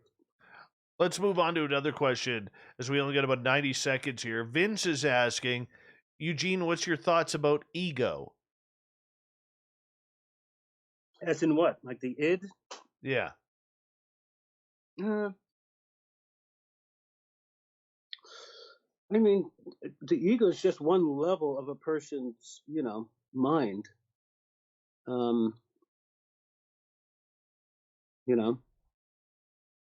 If he's talking in a psychological way. As far as personal ego, that's just like when the person begins to develop psychic powers and they get stuck on that level. When a person is personally egotistical, that's a reversal of what he's trying to do. And there's always someone ready to, knock you down if your head gets too big. But as far as psychologically, ego, subconscious, superconscious, he'll have to kind of maybe be more exact or like what he's trying to ask. Well, you know what? Let's say we got more questions from our audience, and I have more questions for you when we come back here on Spaced Out Radio. Eugene Braxton is our guest tonight on the big show. Near-death experiences, life after death. What actually goes on after we die? Are we omnipotent? There's a word we don't use enough around here. Omnipotent. Where do we go? Cotton-Eyed Joe. Let's see where it goes when we come back on Spaced Out Radio with Eugene Braxton, his website, eugenebraxton.com. We're having a great show tonight. I hope you're enjoying it. I am. Let's have some fun when we come back.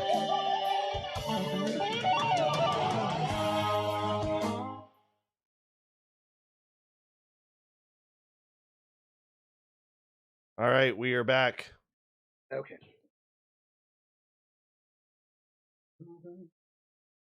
What do we have, like 4 minutes or so? About 5. Okay, I'll be right back.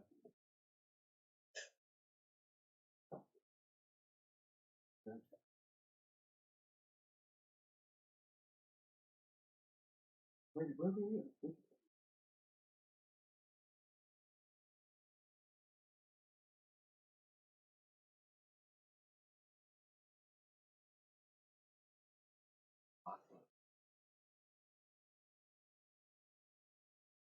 Zenzabil, I got your question up next.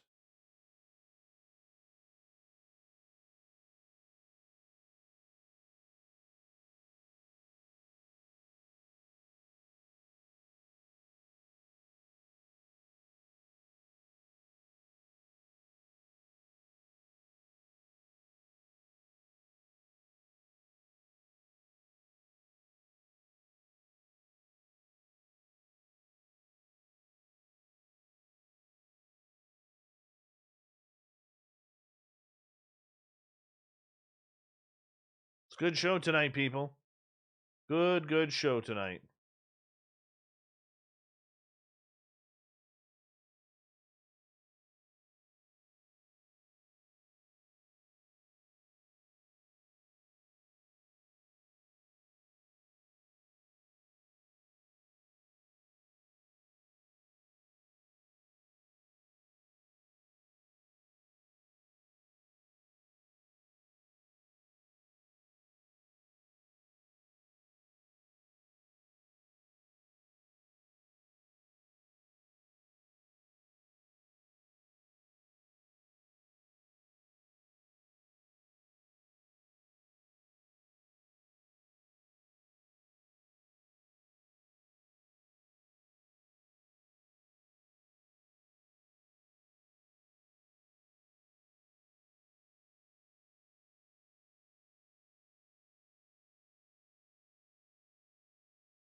I am way behind in the chat room right now because I'm holding the chat room on my side to Zenzabil's question. So, stick with me. Stick with me.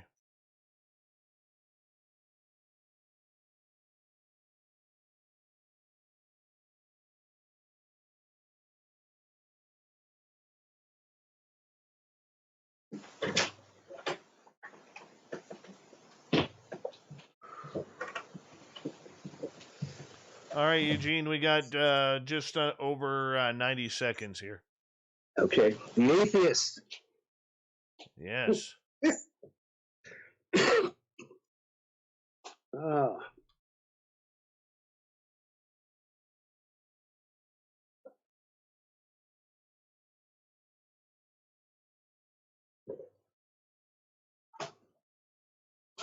What time is it?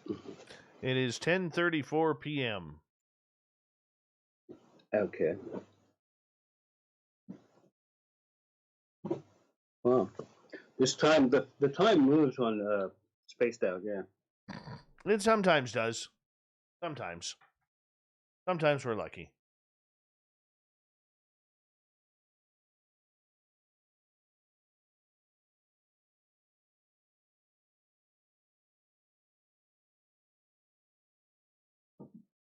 All right, big thank you to Wagon Breath, John, and Shar for the super chats. It's a great way to support what we do on this show on a nightly basis. So thank you so much. Thank you to everyone who's given us a thumbs up so far. And the new people who have hit that subscribe button, we really do appreciate earning your listening ears. And I hope you enjoy it. We're going to continue on here with Eugene Braxton here momentarily. You can get all your Spaced Out Radio swag by going to facebook.com/the SOR Vault. It's looking really good, and we got some cool stuff there. More to add very, very soon, so stick around, because here we go.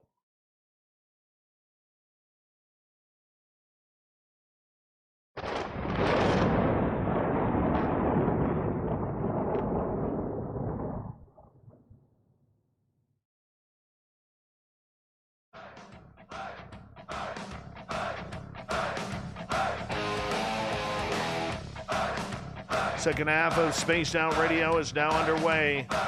My name is Dave Scott, sitting in the captain's chair of SOR headquarters. Thank you so much for joining us. I want to remind you that if you've missed portions of this show or others, check out our free archives by going to youtube.com/Spaced Out Radio. Just do me the favor, hit that subscribe button. Our website is spacedoutradio.com, where we have a plethora of features for you, including rocking out to Bumblefoot and reading up on Captain Shirk's SOR Newswire. Follow us on Twitter at Spaced Out Radio and on Instagram at Spaced Out Radio Show. We continue on tonight with Eugene Braxton, America's Mystic, looking into the near-death riddle. You can find his book on his website, eugenebraxton.com, or on Amazon. That is a good place to do it too. Eugene, welcome back. Thanks, Dave. No problem. No problem. All right. Let's get to Zenzabil's question here right off the bat. And he is asking, Eugene, what do you know about stories or experiences of James Linenger, who supposedly reincarnated from being a World War II pilot from the Pacific? I've never heard of him. Well, that's about as far as we could go on that question, isn't it? I mean, that's just being honest and blunt. Honest and blunt. All right. Where does the alien aspect come into all of this? Well, it's always been in there. Just lurking in the background. Like just beyond the view of consciousness. It's a thing that's in our consciousness, but it's more in our subconsciousness. Like there's a saying that I have where it's called track the shadow, not the hand. And that it's like where you look beyond what is obviously there into what is not there. You want to see what is not seen. And there's always something behind what is visible. And that goes for the the near death and the UFO. So the UFO is there. It's just barely seen. It's more unseen, but it's more there than almost all of them, except for the near death. And so the UFO thing is a very, very interesting thing because it's happening now somewhere to somebody. Okay. So the fact that we have people on this planet who claim to have ET experiences, ET abductions, surgeries, taken off planet, given downloads, is this something that is more imaginary than reality, in your opinion? I think it's a mixture of imagination, reality, and illusion.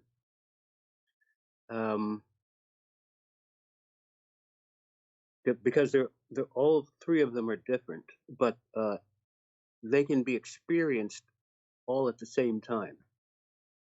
Where the illusion can be more powerful than the person's known reality, what they've experienced or can conceive.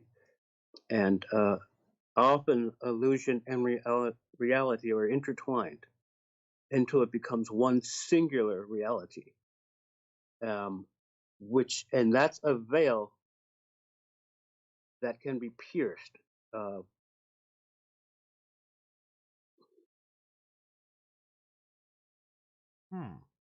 Okay. So do you believe then that we are being visited by other species of or forms of life? Let me put it that way. Yeah, I think, and just like the FBI said in 1949, I think that the beings that people call aliens are invisible entities, and this is what they said on their memo. You can get it on. It's on. You can Google it. They stated that in 1949 they accidentally told the truth and then retracted it later with the gas swamp stuff. but they said that these entities were invisible entities that lived in an invisible dimension that interpenetrates our own. And that's exactly what I believe they are too. When you see something that's true, no matter who says it, well, Sylvan Muldoon or the FBI, when you know it's true, then you have to admit it. And I think that they are exactly right. Those are invisible entities that interpenetrate our own. And so they visit us, but I think that they're always around us. It's in the same way that ghosts and spirits, what people call ghosts and spirits, are always around us. The aliens are too. That's a similarity too. That invisible omnipresence that ghosts and these aliens have.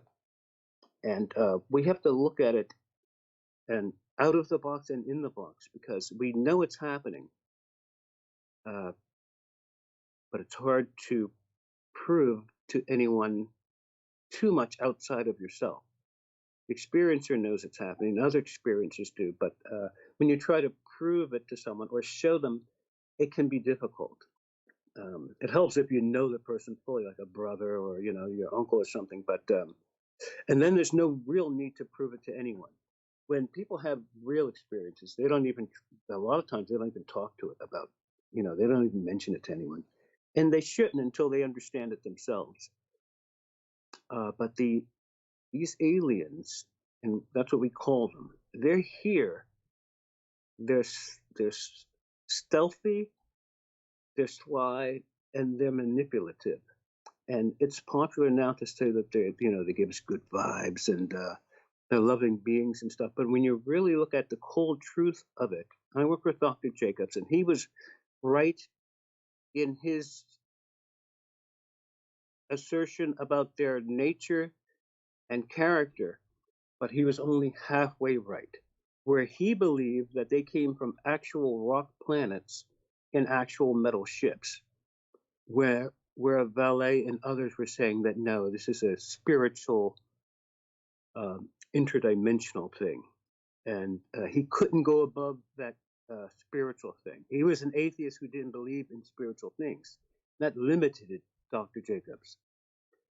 In 2013, 2014, I got him to consider that maybe he should have looked at it, but because his colleagues were then saying this is interdimensional. But he was right about the aspect of their nature. They're not here to help us. They're here to use. They dissect. They operate. They suppress memories. They paralyze you. They render you unconscious. They have sex with humans. They eat humans. And so that's the opposite of spiritual. That's not holy. That's actual unholy. When you look, that's what a scientist would say, or a minister would say, or a rabbi. You don't even, or a mother would say that. But there's something dark there that people, it's not in vogue to talk about, or they're afraid to talk about. The government felt with the Collins elite, this was a government group. The government, now what if the government felt, what if the government were dealing with aliens as malevolent beings? Or what if the aliens were other than people? What if there were no beings from outer space? Like Carl Sagan said, there probably isn't. What if nothing was in outer space except dead planets? And these things that we're calling aliens are actually something else that were not helpful, that were not interested in our well-being. And so in those ways, our apprehension, especially dealing with these beings, our apprehension must extend further than our comprehension. We don't know nothing about them, but we do know that they have hurt people. They have hurt cattle. This is some, they disappear in front of them. They're physio-spiritual, where they're partly physical and partly spiritual. What they want to do, and one of your guests said it, or else a chat, they want to actually physicalize so that they can literally bring hell on earth, as above, so below. They're more spiritual, but they're becoming more and more physical. They cannot physicalize or be here for a certain amount of time, but through whatever kind of genetics they're doing, or what they want to physicalize, and then they're going to bring hell on earth. That'll be, and if you think like the bad abductions are bad now, there's a lot of people who have them. People forget about these people, just like the the fire in the sky guy. There's a lot Travis of people Walton. who really messed up. Betty and Barney Hill messed up when their things were recalled. And the lady Dr. Carla Turner in the 90s warned about these things, and she got iced. She was killed, or she died quick, and she was on the right super track with these beings. They are not cool spiritually. You can't see them. They erase every memory, every valuable memory that won't ever be recalled in any kind of decent way. It's deep. It's deep how the people kind of ignore. There's only a certain amount of people who are really into these things. But those are the people who are, a lot of them are the most affected. But they're definitely visiting us. They don't have any kind of interest with us in mind. In fact, when they talk to the humans, the things they ask about is our life after death processes, the nature of our soul, and other higher spiritual things like that. Who God is, well, they know who God is, but they want to know about our belief systems, life after death, our energy systems. They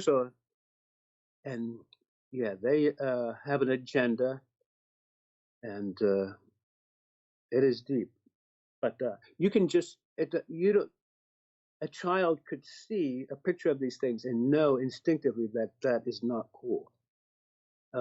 There's a darkness with these beings that, because I've seen some of that darkness. I have huge scars on my legs.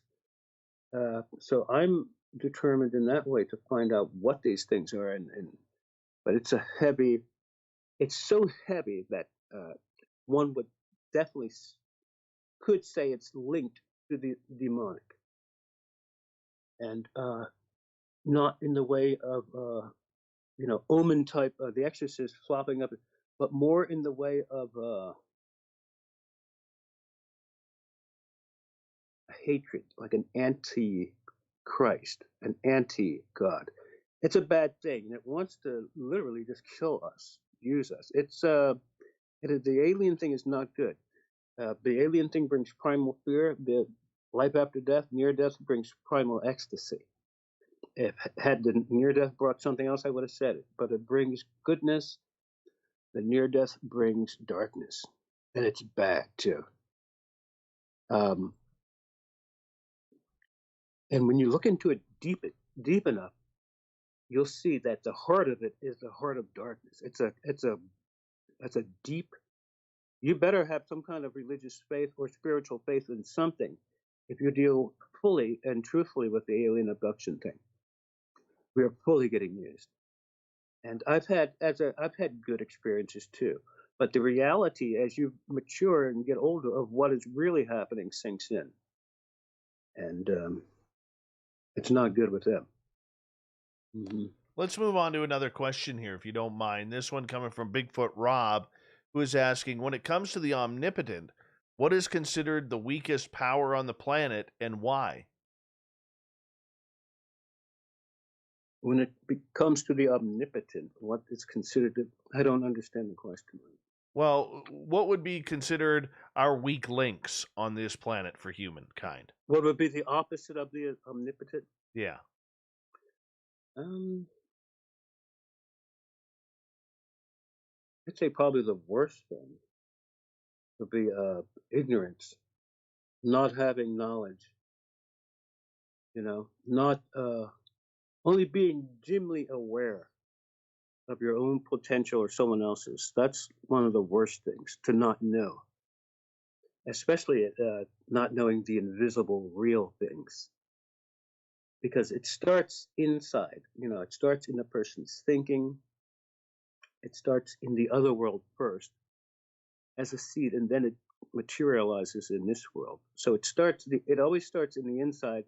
In the inside, manifest the outside. And that's why you can look at some people on the outside and get a good look at what you're going to get on the inside. Not always, but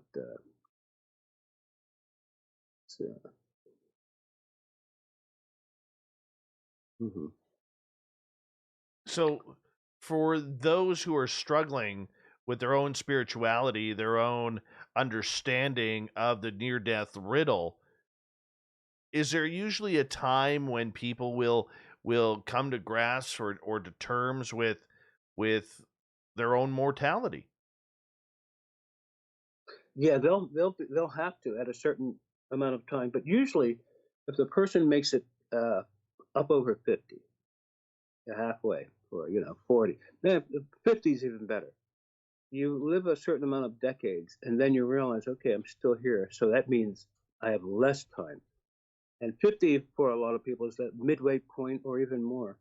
But you start realizing it the older you get, especially a decade after decade, and you learn more each decade. And they say by 50 or 60, then the person is actually becoming the full person that they wanted to be at 30 and 40. It takes time, but the older you get, you start thinking about it more. And a lot of times, the more successful you get. Mm-hmm. Because you're doing good and you don't want that to end. But if you've had a near death or even almost come close to death, that shows you how quickly this life could be taken. And so it's good to value it now and live it now. Live it well, though. Not wildly like some kind of Earl Flynn, but live it with grace and with improvement, with devotion to something higher than yourself. And you want to just a life well lived. Mm-hmm. And you don't have to be. You can be atheist or Christian to do that. But mm-hmm. So, do you believe in ghosts? Yeah, I think that ghosts are an interesting thing. Ghosts are electromagnetic energy that seems to center around, historic buildings, haunted places, cemeteries, and I'm coming out with some films soon. And I made 2 films where I took girls women up to a extremely haunted house in Philly, and we captured some wild stuff on film. In one, we had a Sharon Stone type of Philly girl who I went up with. December 22nd, it was 3 degrees below zero, super cold, snow on the ground. She ran from the house in 3 minutes. As soon as she got to the safety of the sidewalk, she began acting and looking really weird. At one point, she slid across the cement. Then I could see that somehow the house was magnifying her looks, and she began to look super pretty. So as she began glowing, you could see her glowing. She had blonde hair. She began glowing. She could feel that the house was magnifying, and you could see her fully confidently look into the camera as she was super beaming on film. And then the second girl, also with the first one, Sarah, all of her magnificent footage looked good in record speed. But when I took it home in the weeks to come, when I slowed down the speed to do slow motion stills and stuff, the slow motion footage of her was the exact opposite. And instead of the normal sweet college student girl, you saw a witch-like figure with a long nose, and it at one point even had the witch's hat on. It was completely opposite figure in slow motion, and it was really opposite. But the film was fun to make, and I'll be bringing that in. I brought a second girl in the heat of summer, and in 11 seconds, her face, hair, eyes changed 7 times in 11 seconds. Green, red, brown. You could just literally just see it changing on her. So, and she felt more comfortable with the house. So haunted houses have a lot of energy with them. After these 2 girls were filmed, wild things happened to them and to me. And I, like after like you'll go to a haunted house, something may or may not happen, and then later after you leave the house, then the after effects can kick in. If they don't kick in at the house, they'll kick in after you leave that haunted house in the weeks or days to come. And that happened to me. So I saw that there was energy there. So I went back with my goddaughter. And while she watched, walked around the cemetery. The haunted house was built on a Revolutionary War cemetery. She walked around. I purposely tried to drain through a mental absorption as much energy as I could from that haunted grounds. A month after that, I saw a UFO, and 6 months after that, I started the near-death research. And I was writing down stuff that I had never even studied or known about before. And so I never went back again. The one girl married a Ukrainian guy quickly, who was then stabbed in the chest and he got stabbed in the chest and began stalking her on the temple campus, trying to kill her. Luckily, she's okay. The second girl, out of the blue, she was driving down her suburban Pennsylvania town. A big black semi truck comes barreling straight on. She had to drive onto the side of the road just to escape, and the car might have flipped or blew a tire. And then I was, at the same time, I was accidentally playing with my son, and he accidentally broke my neck. Those three things happened. And you got to watch it when you go around haunted houses. And because this is in the National Registry of Haunted Houses. There's a lot of energy there, too. And that was in the 90s. And I was into acquiring as much psychic energy as I could. And I knew you could get a lot of it through electromagnetic. And so I went to the haunted house. And energy can be absorbed, too. Like I did an experiment in the near-death.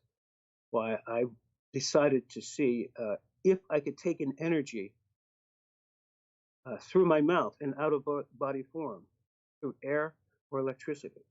And so I took a deep breath of energy in out-of-body form during the near-death, and I took an energy. But you can also absorb energy, and you can absorb energy through light. And all of those light frequencies we can't see, just like you see videos of these orbs flying around haunted houses and haunted people. Who knows how many orbs and light things that were around that house. And when I first went to the house with my goddaughter and her boyfriend and three of us, and Eddie was there too, he was 7, we kept him away. We saw 2 what looked like telephone-sized light beams walking behind the house. That was weird. And we bent down and looked at every angle.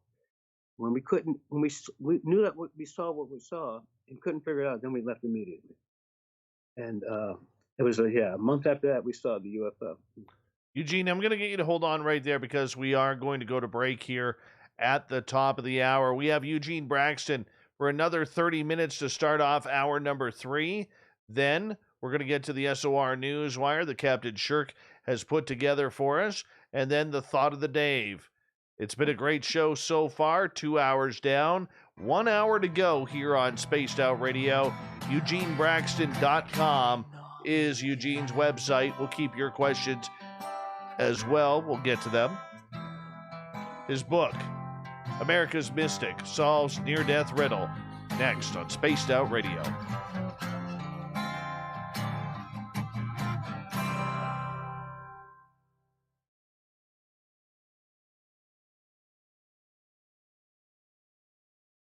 All right, my friend, I'm just going to run my dogs out. I'll be right back, okay? Okay, Dave. Of your day. Take the time to read up on the SOR Newswire, where our team, led by Captain Shirk, will deliver to you some of the best paranormal and supernatural news, along with some stories that will blow your mind from the weird to the wacky. It's the news outside the news that piques interest, and that's what we're looking to deliver to you. The SOR Newswire, only at spacedoutradio.com.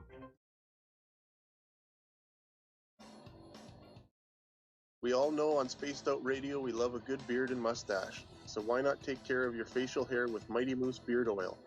Made in Canada, we're taking care of beards and stashes around the world.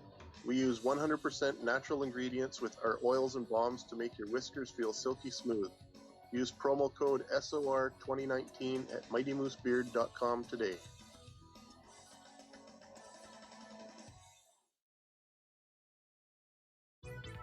Hello, space travelers. It's me again, Carl. Don't forget to join the Space Travelers Club for just $5 a month and follow Spaced Out Radio on Twitter at Spaced Out Radio. Our Instagram, Dave Scott SOR. Our Facebook page is Spaced Out Radio Show. Our archives are free at youtube.com/Spaced Out Radio. Come woo it up with Spaced Out Radio today. Bye!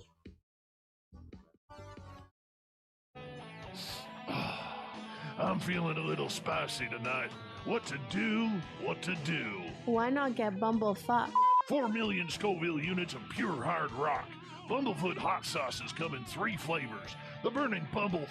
Tone it down a bit with Bumblicious and throw the sauce on everything. Spice it up. Bumble me, baby. Bumblefoot hot sauce. Get it today at kajans.com. The SOR Vault is open for business, and do we have some cool swag for you to pick up? All you have to do is head over to our website and click on the SOR Vault. You have a variety of cool logos to choose from, and put them on anything you want. T-shirts, hoodies, hats, coffee mugs, you name it, we can get it to you. So do your shopping by supporting the store you love. Get your Spaced Out Radio swag at the SOR Vault today.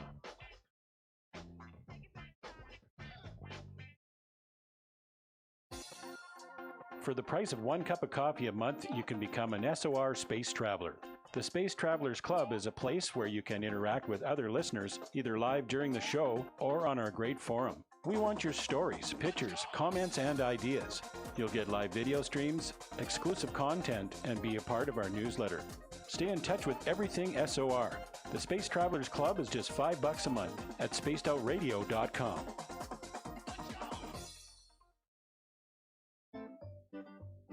Looking for creative ways to get your company out in the public? How about advertising on Spaced Out Radio? Our sales department is waiting to hear from you, and we can work around any budget. From commercial spots to banners to special promotions, there are many opportunities to get your name and product out to our SOR listeners. For a price guide and more information, please contact us at sales@spacedoutradio.com. The party is always on at the Moose Vancouver. The Moose Vancouver is where you want to be when visiting Canada's West Coast. Open until 2 a.m. nightly, the Moose cranks up the rock while serving some of the best rated food in the city. The menu starts at $6.95. Why party anywhere else in Vancouver when the Moose is right there? Get your horns up and rock with the Moose, the official party. All right, I'm back. All right, Yeah. We've got 2.5 minutes. Okay. 2.5. Hi, Mary Bone. She's a vegetarian. Mary Bone, Mary Bone, Mary Bone.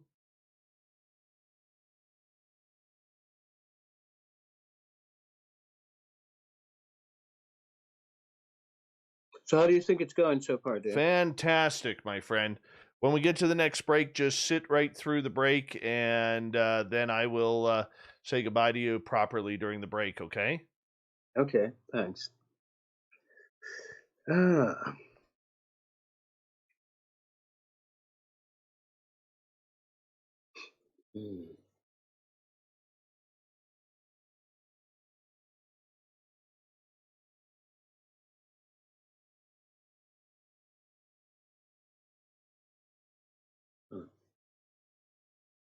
It certainly flew by. I can't believe that.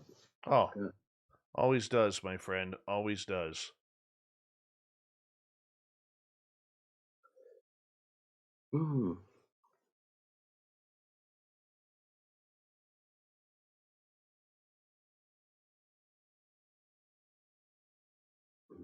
right, we got that.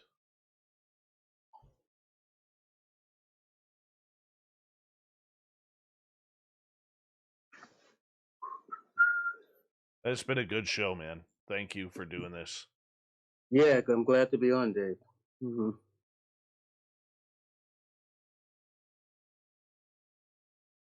Okay, we've got about 45 seconds. Okay. All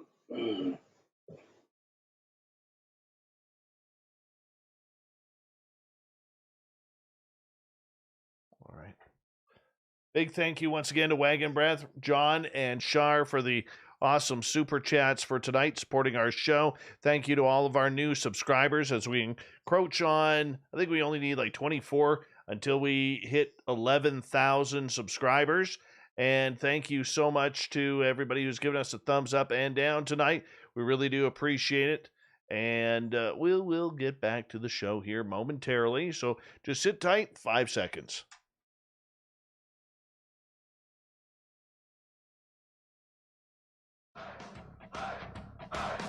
Would you like to connect with us? Head to spacedoutradio.com for all your latest show info. Now, back to Dave Scott and SOR. Third and final hour of Spaced Out Radio is now underway. My name is Dave Scott. Thank you so much for taking the time to be with us. We really do appreciate earning your listening ears. Thank you to everyone tuned in on our terrestrial affiliates around North America, digitally on TalkStream Live, Revolution Radio, and KPNL. All of our archives are free by going to youtube.com/Spaced Out Radio. Just do me the favor, hit that subscribe button. The Desert Clam has set the password for tonight in the SOR Space Travelers Club, Pamphysicism. Pamphysicism is your password. Use it wisely, space travelers, as the Clam sets the password each and every night right here on Spaced Out Radio. Our website is spacedoutradio.com, where we have a plethora of features for you, including rocking out to Bumblefoot and reading up on Captain Shirk's SOR Newswire. Follow us on Twitter at Spaced Out Radio and on Instagram at Spaced Out Radio Show. For the final time tonight, we introduce Eugene Braxton, his website, eugenebraxton.com. He's got a great book out, which I'm sure you would enjoy, called America's Mystic Solves Near-Death Riddle. Eugene, welcome back. Thanks, Dave. Thanks for saying that about the book, too. All right, not a problem. Chris is asking, Eugene, have you met Jesus or other entities, and have you connected them to color or other frequencies or such? The near-death scientist asked if the person doing the life review was God, Jesus, or some other entity. I've never met any kind of person or authority figure in that way, like Jesus. But there were super high spiritual dreams where you knew you were in the presence of a Christ or God-like figure.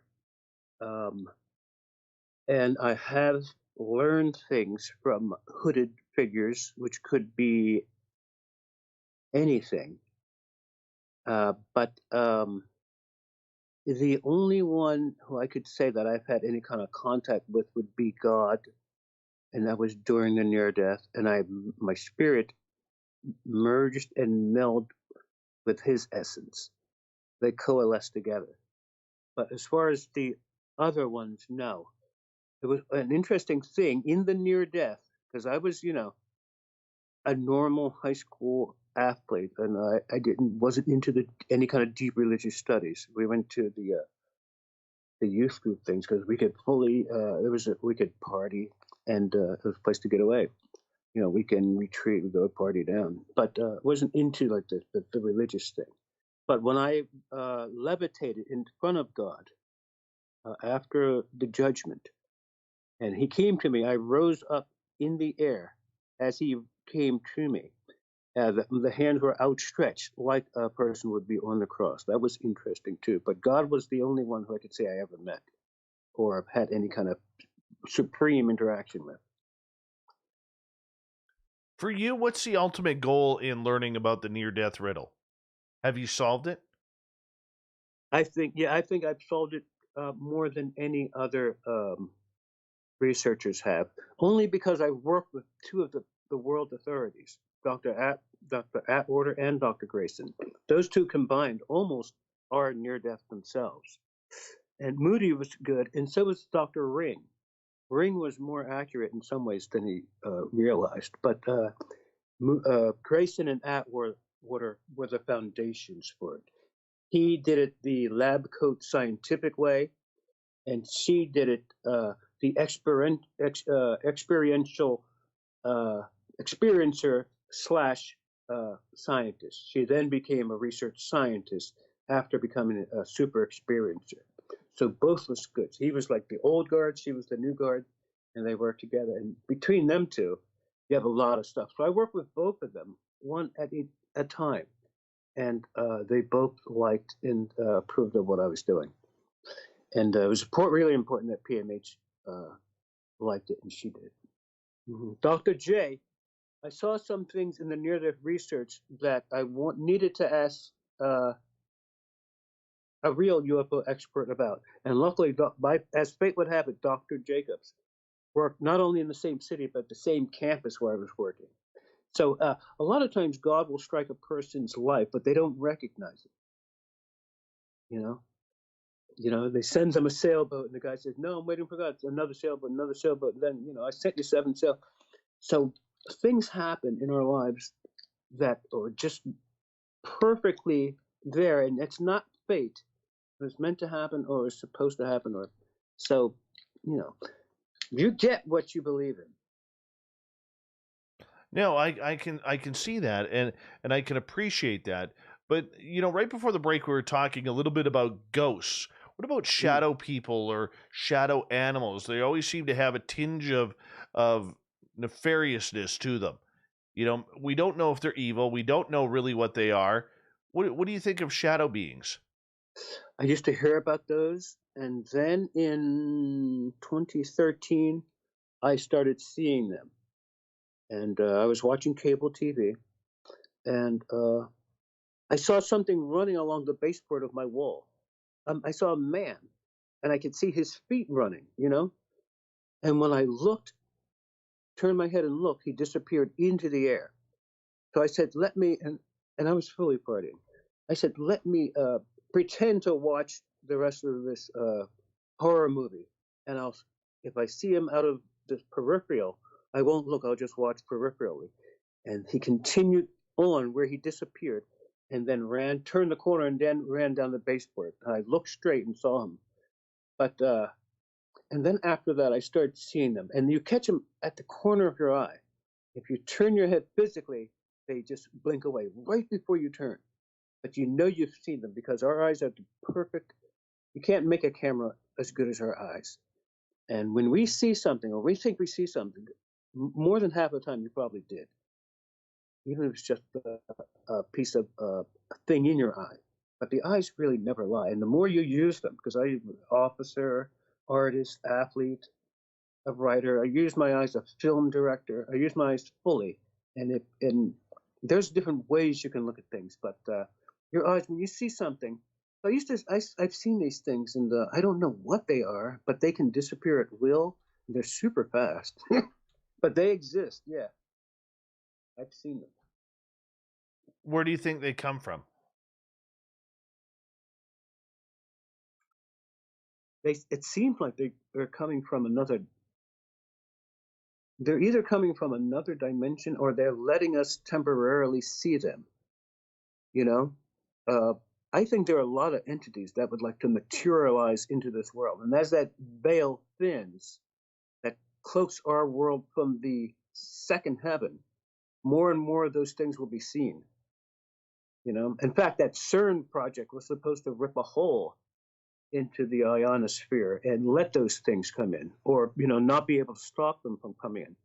But you can tell the way people are acting. It's not a 5G thing. It's people are becoming worse than they've ever been. It's happening fast, like in the last 15 or 20 years.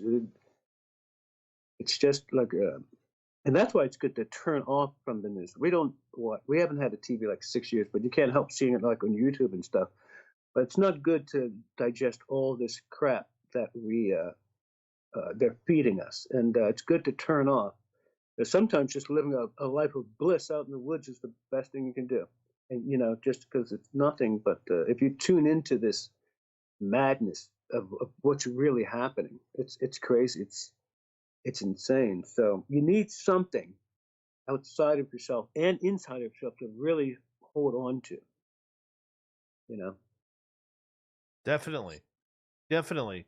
Speaking of the dimensions, do you believe that we are living in different dimensions, that there are other people like you and me that are living in other dimensions that maybe have different careers, different lifestyles, different beliefs, all at the same time? Well, the dreams could be almost similar to that. Like, I think that because when you can go to sleep, have a dream, and wake up, and then depending on when you go back to sleep, you can go back right into that dream and continue on with the dream, catch up with him in his activity. And especially anytime you wake up in the middle of the night and then you go back to sleep a few minutes later, that's the perfect time to have an out of body or to have a clearly remembered dream, because you've already built up enough energy through that period of sleep to be awake enough to recall the dream, but yet still tired enough to go back to sleep. So anytime you wake up in the middle of the night, when you go to sleep, do a few breathings, 8 to 12, and then see what happens. And do that every night for a month. See what happens in your dream life. And there's certain times in periods of time at the day and night when you go to sleep, you're way more likely to have a dream that you remember than the other times. But was that the original question that you had, Dave? Well, I mean, there are a lot of people who believe there is some sort of parallel dimensions and that there's numerous ones of us. So, for instance, I could be living on another 40, 50 different timelines or dimensions as we speak. And, in certain timelines, maybe I die at a young age, maybe I die at an old age, maybe I just, continue on forever. I don't know. But I know science is looking into this about the possibility of simultaneous timelines and dimensions going on at the same time. Because of what of things like dreams and deja vu, I think that could be. I don't know how many different existences we might have, but definitely there's a life going on in our dreams that stops for us remembering it when we wake up, but it still continues on the dream. Because when you wake up, go to work, and then come back and go to sleep at night, you're literally catching up on the dream that you had the previous night, except there's just a blank because you were awake. But if because excessive sleeping or excessive insomnia produces some interesting dreams, and that's one of the best ways. You want to get into dreams, oversleep or undersleep, and your dream life will really waken up. But that's through the dreams and other things like deja vu, and suddenly, like by fasting or with the crystals or silver or something like that, you suddenly have a memory that was buried that you haven't remembered since you were maybe a kid, 4 or 5, and it suddenly pops in, fully fresh, or a memory that of a life that you never had, but you just remember. It's interesting. I could see that being possible. Different fragments of memory, different leaves of memory, future memories. It's some interesting thing. I like that kind of thinking about different possibilities, because that in that kind of esoteric thing, anything is possible, I think. But the different existences, because there are different levels of consciousness, and with the dreams and deja vu, those are different fragments of us. So I think that's definitely possible. That's interesting. That's interesting because many people believe that they have visited other timelines. And, you've heard this show long enough where I tend to believe that maybe we can even see into them at times. And that's why people are having, sightings of pterodactyls flying around or thunderbirds or these amazing creatures, people claiming to see dinosaurs still around or megalodon in the oceans. This is where I often wonder, are we maybe, overlapping on these timelines a little bit? That's interesting. In time, that's a thing that a lot of scientists and researchers and regular people are starting to think about and trying to explore, because that's an interesting thing, and especially with the memory in time, because memories are so, and what we want to do is fully sharpen our memories, and there are ways to do that. We can start by just fully being more aware of what we're doing consciously, like right now, and also you can train the memory. Like one way is to, when you go to sleep each night, to think back on what you did that day, hour by hour, and how you did it, and who affected you and who you affected. You do that kind of self-reflection is good, because it stores, the way of storing memories of yourself, self-reflective memories. It's always good to think. But the time thing is interesting, and through our minds and our levels of consciousness, I could see that as being a way to go back or to visit another time. Because I could see a person genetically going back in time and reliving something through the genetics of one of his family members. He might, like a genetic memory, and who knows how powerful or strong, or a future memory where he goes ahead and sees himself in time. And that's where the remote viewing helps with that too. So what is time? Time is really a measurement of distance. That's how they call it. It is kind of a measurement of distance, how long it takes to get from one place to the other. But when time and space interlap or intersect, then a whole new thing happens, and a third element comes in, and that's when time and space interlap, thought also is there, and just like they say, time is motion and motion is thought, and as a unity, they're two polar opposites, or with almost seemingly two polar opposites. But when you have time and space, and then you add the third thing, thought. Like here's a quote. Whenever there is a change in your levels of consciousness, there's also a change in the physiology of your invisible spirit body. And at the same time, acting as a triad, there's also a dimensional change in space and time. So whenever you have a change in your conscious awareness, there's also a change, and this is in spirit body form. There's also, whenever you change your conscious awareness, the physiology of your spirit body will deviate in an orderly way, backwards and forwards. And at the same time, acting as a triad, because when those two things are enacted, time and space is then controlled. You can go to where you need to go by changing your level of consciousness or your conscious intent or focus. When your focus is changed, your body changes it.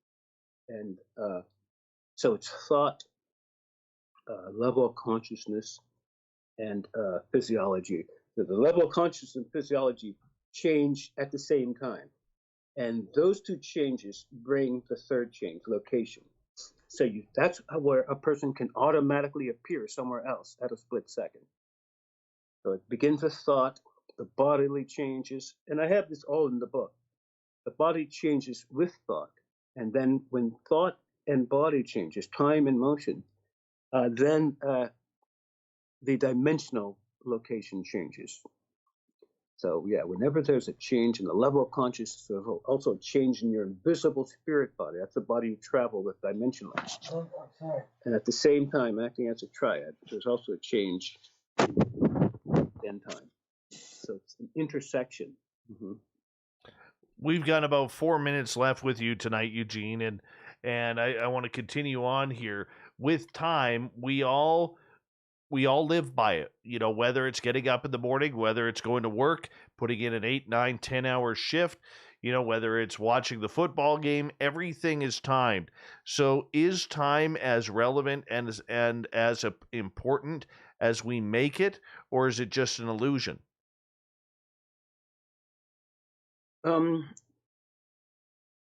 It's actually both, because it's super critical, because we have so many heartbeats, so many minutes, so many hours to live, just like the sands of time.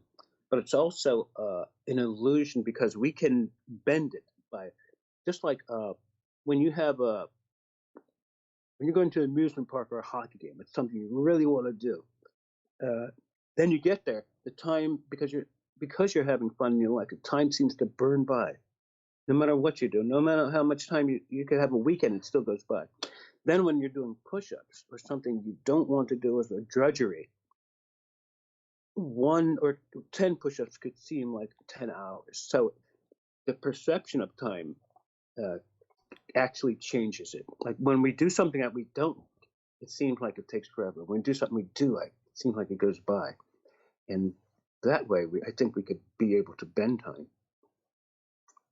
to slow it down, because you can definitely speed up time just by hyper working, but we want to slow it down. Trust me, my friend, I've had a few guests over the years on this show where this show did not go by fast enough. I can honestly say that. And then there's others like tonight that in the blink of an eye, it seems to be over. I know. I feel like I'm just getting warmed up. I wanted to say so much more, Well, there's always another time. Speaking of time, because we appreciate you being here. We totally appreciate you being here. It's a good show, yeah, because it's a perfect show, because I turn it on at 12. I'm getting ready for bed, or else I'm eating, getting ready for bed, and it's a perfect show to wind down on. You don't want to hear any kind of axe murders. You want to hear some esoteric, paranormal stuff something you can really think about when you're going to sleep. That's all right for your head, Right? Mm-hmm. That's awesome. Eugene, we only got about 90 seconds. I would love for people to know where they can find your book, your information, how they can get a hold of you in case they have questions. Okay, yeah, to get the book, if you live in the States, it's easiest to go right to my website. It's on Wix.com. I think the link is in the captions. To contact me, you can go to Facebook. It's a good place. Facebook, yeah, or email me. I think my email is down there. Twitter, you can catch me there. Instagram, I guess you can catch me there. But yeah, Facebook, yeah, or my website. But if you're outside of the States, probably better get it from Amazon. In the States, get it from my website. EugeneBraxton.com. That's BRAXTON. My friend, I guarantee you we're not going to wait like 3 years before we have you on again. Oh, no problem. That was a boo-boo on my part, let me tell you. Let me tell you. But, I want to say thank you for, I know you had a long day of travel from Philadelphia to your son's home in L.A., and then staying up late to do this show after getting up real early to catch a flight. You're a real trooper for doing this, Eugene, and thank you so much for being a friend of this show and a great interview as well. And no problem, Dave. Yeah, thank you for having me. It's a pleasure to be on your show. And you have a good show, too. It's going to keep going. Yeah. Well, I appreciate that. And I'll always say thank you to you, my friend, because you're one of the good guys out there. We love to support the good guys, that's for sure. Eugene Braxton, everybody. Once again, his website is eugenebraxton.com, where you can find his book, America's Mystic Solves Near-Death Riddle. So make sure you check it on out. Coming up next, we have the SOR Newswire, and we have the Thought of the Dave. Stay tuned. Spaced Out Radio continues right after this.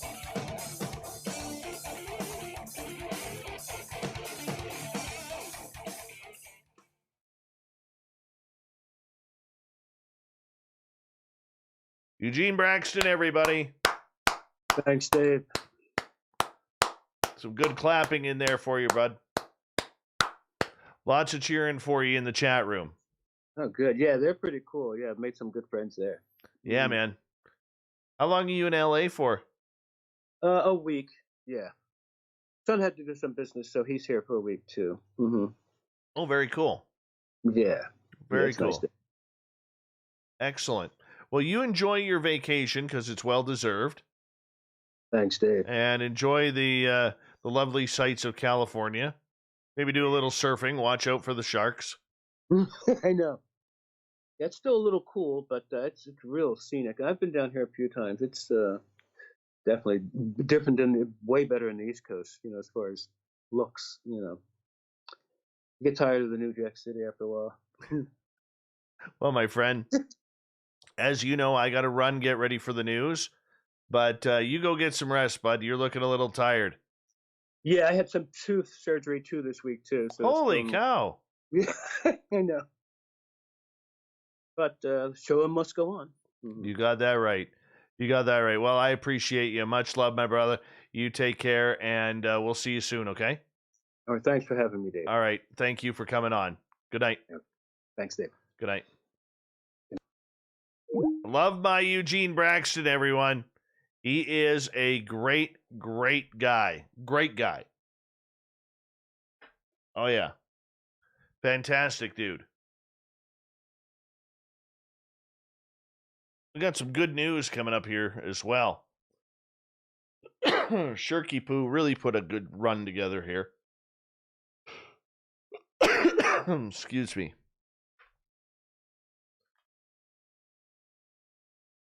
Hey, Sig Sauer, how you doing?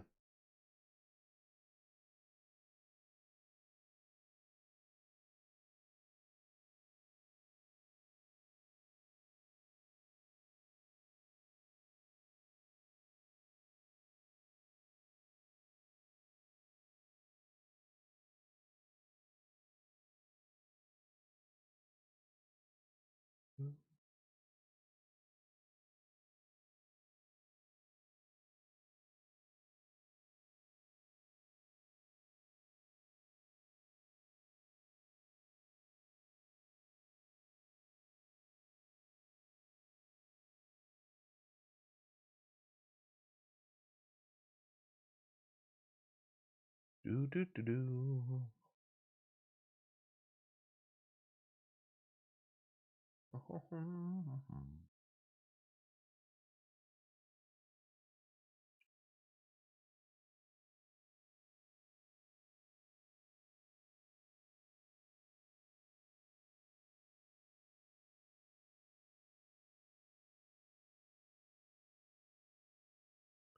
Do, do, do, do, do.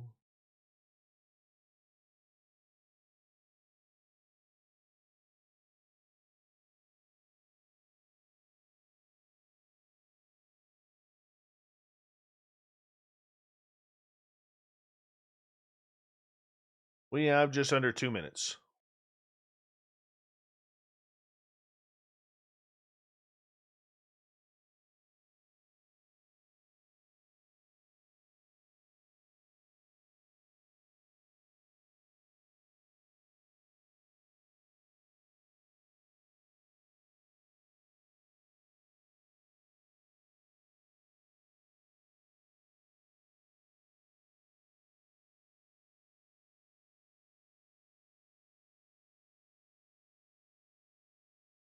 Mm-hmm.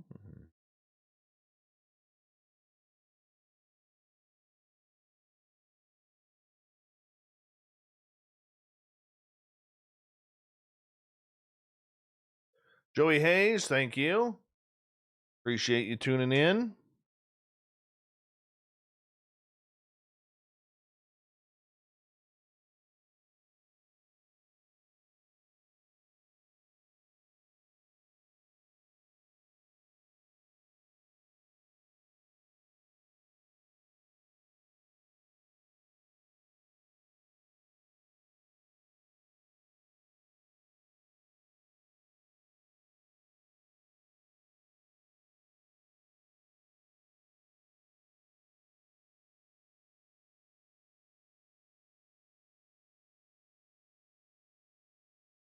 Right about there. Sure.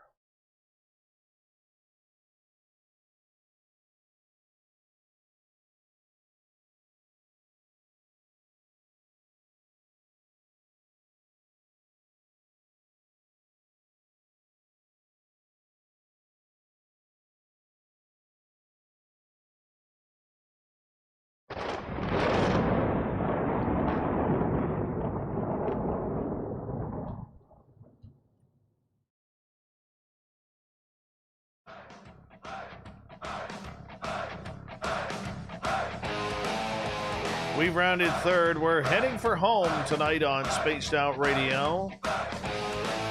My name is Dave Scott. Thank you so much for joining us. We really do appreciate earning your listening ears. We want to remind you that if you missed most of this show or others, check out our free archives by going to youtube.com/Spaced Out Radio. Do me the favor, hit that subscribe button. Our website is spacedoutradio.com, where we have a plethora of features for you, including rocking out to Bumblefoot and reading up on Captain Shirk's SOR Newswire. Follow us on Twitter at Spaced Out Radio and on Instagram at Spaced Out Radio Show. Speaking of the news,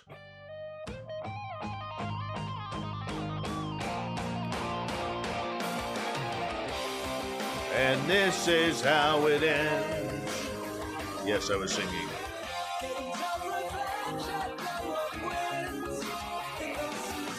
The news is always changing, which is why we bring you the SOR Newswire at the back end of every show, where we get to the weird, the strange, the wacky, and sometimes the breaking UFO stories. Oh my goodness, we got breaking news in UFOs.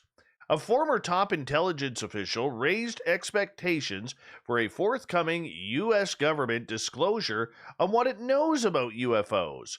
John Ratcliffe, who served as Director of National Intelligence under former President Donald Trump, was asked on Fox News by host Maria Bartiromo what he likes about unidentified flying objects that have captured people's imaginations for generations.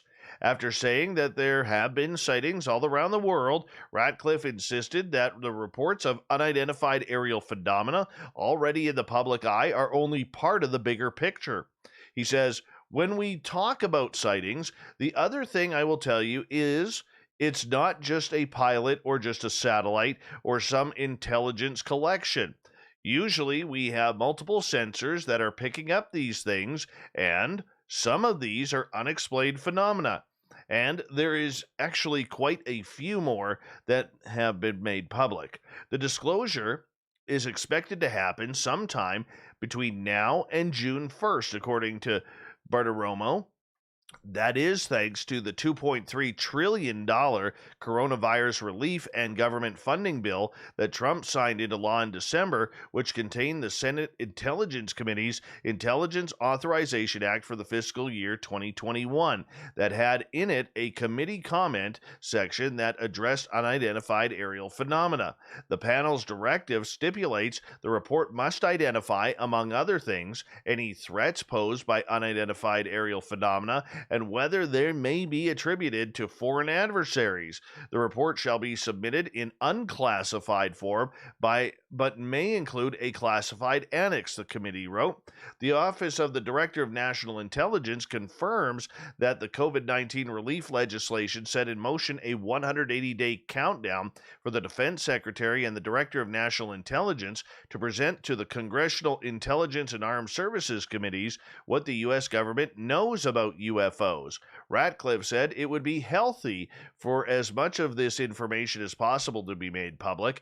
He also wanted to get this information out before he left office, but noted we weren't able to get it down into an unclassified format that we could talk about quickly enough.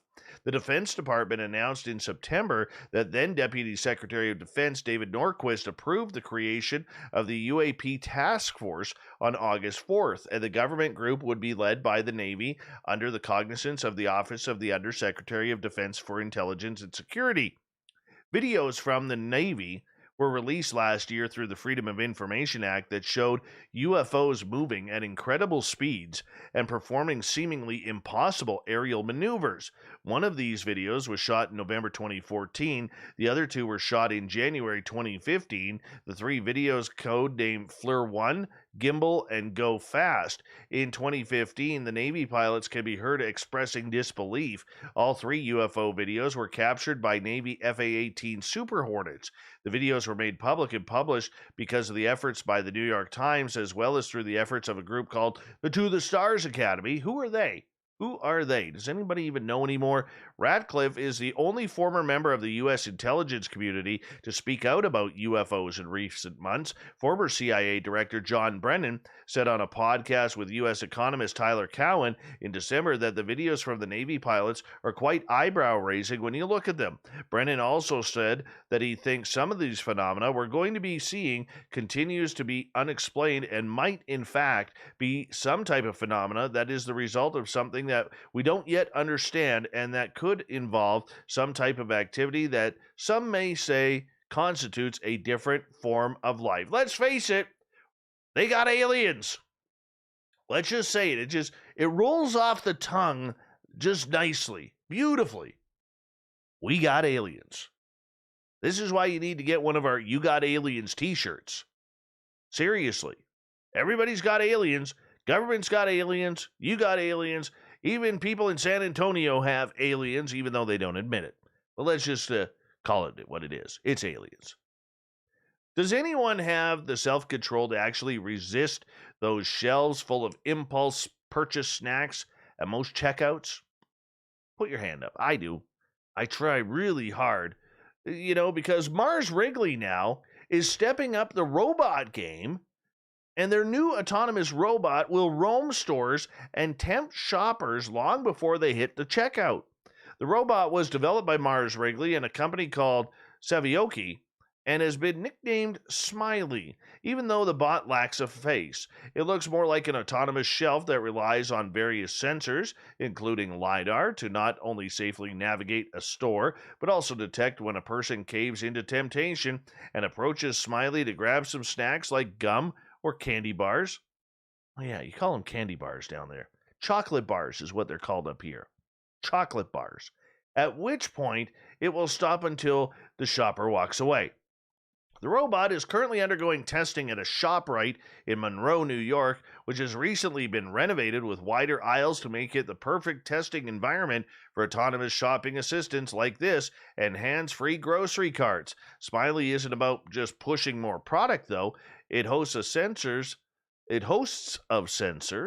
are also collect data on shopper interactions, including how they move about the store. Imagine it as an alternative to someone with a clipboard walking around the store all day, taking notes on how people move about, but successfully selling more candy while it does its job. That's a win-win for the store and for Mars Wrigley, although it does paint a concerning picture of what the future of brick-and-mortar shopping might be like. If this idea catches on, every company that sells products through grocery and convenience stores is going to want their items to be more mobile and able to follow a shopper. Great. Now we have candy stalkers in the grocery store. They're not bringing you celery or eggs or pasta or vitamins. Nope. We're going to get fatter because of this robot. We're all going to get fatter because of this robot. I don't need any more fat. Fat enough. Oh my gosh. All right, moving on.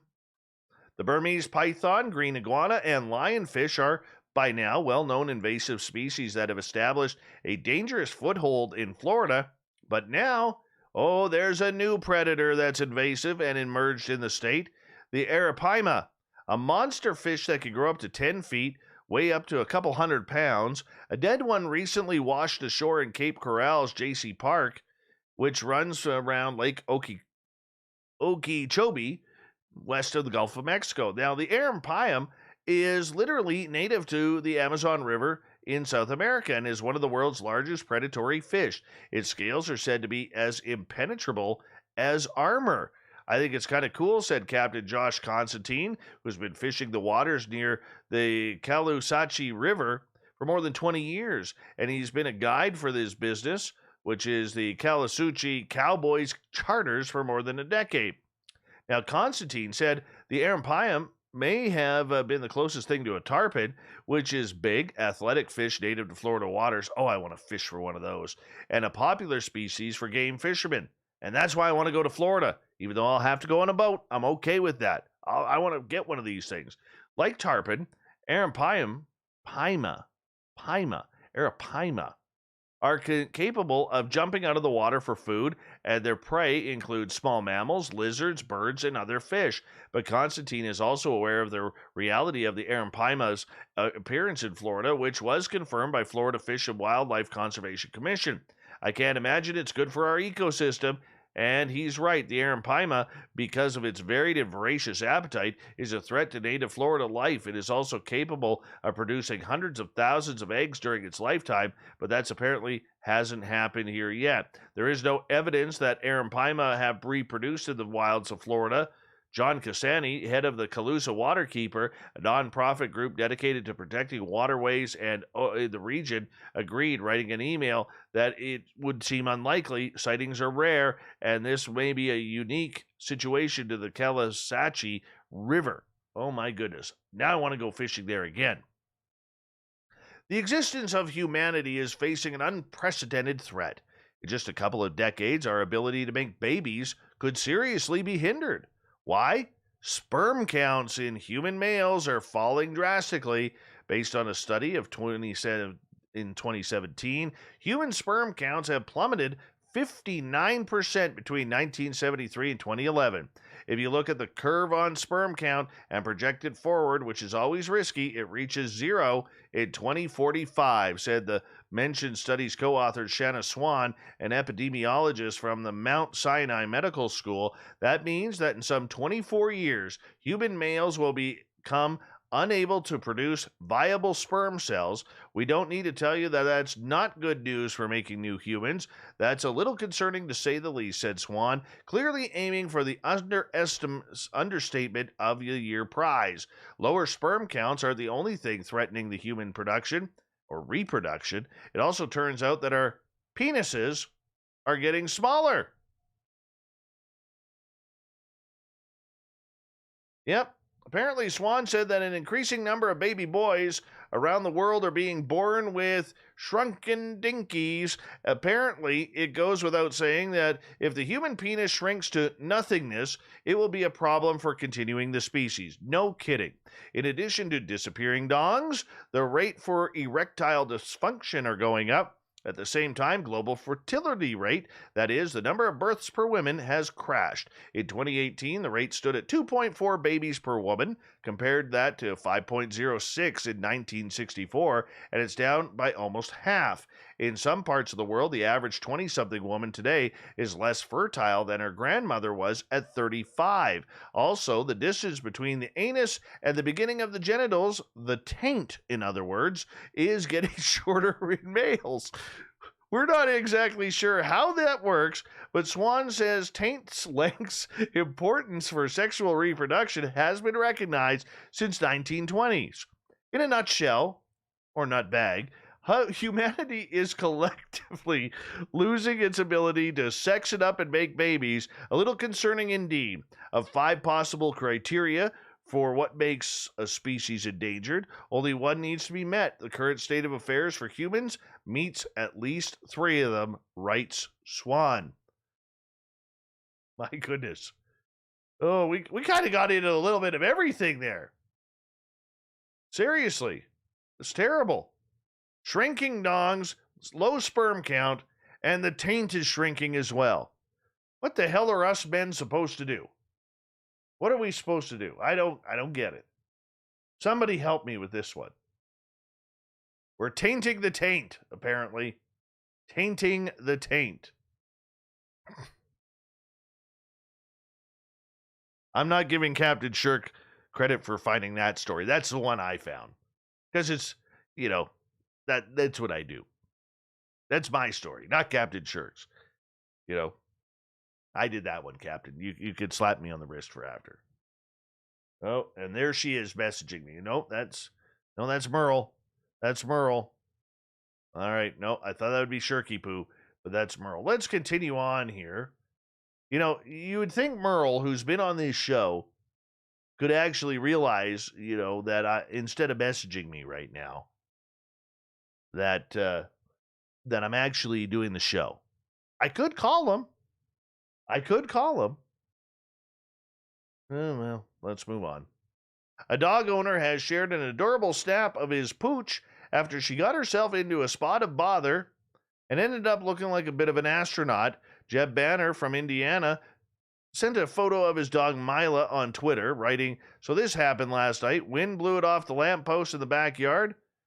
Dog got curious, stuck its head inside the lampshade cover. I spotted her out my window, couldn't believe my eyes at first. She was perfectly still, just waiting for it to come off. The cute tweet has since gone viral, almost 120,000 likes. Why is that important? Why does every journalist out there feel that they need to write how many tweets it got, how many retweets, how it went viral? Who cares? It's a funny story. You could leave that part out. And as you can imagine, there were more than a few people who couldn't resist using Photoshop to take the something out of the poor pup. Yeah, one person shared that their dog looked like the eye in Pixar. That's kind of funny. Another person had the dog going through space. That was kind of cool. Yeah. So dog got its head stuck. It's out. The dog's safe. Nobody hurt. No puppy hurt. And everything is good. Well, let's see here. Let's go to another one. Now, I don't know if I agree with this one. A Kansas man who turned his love for his Kansas City Chiefs into a giant mural on the side of his house said the city has now ordered him to take it down. Chris Chansey said he spent more than 60 hours painting the mural of Chiefs players Patrick Mahomes, Eric Fisher, and Mitchell Schwartz on the side of his Kansas City home to commemorate the team's 2020 Super Bowl victory. We don't have any HOA here. We don't have any restrictions that I know of. I just thought I'm going to paint my house, so let's have some fun, Chansey said. Chansey said he received a letter from the city giving him until March 31st to remove the mural. The letter told Chansey that the mural signs are not allowed in areas zoned as residential, escalating penalties from $100 to $1,500. They even went as far as to say that they could take a lien against his property, Chansey said. He said he was going to paint over the mural, but a friend suggested a different idea.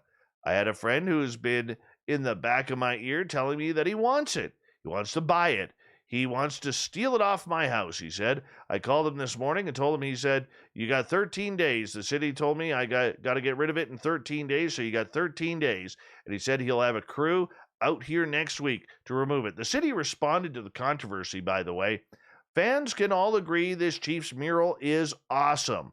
Unfortunately, murals, including awesome ones like this, are not allowed in residential areas per the City Code of Ordinances. Unified Government of Wyandotte County, Kansas City said in a statement. Now, you know what happened here, okay?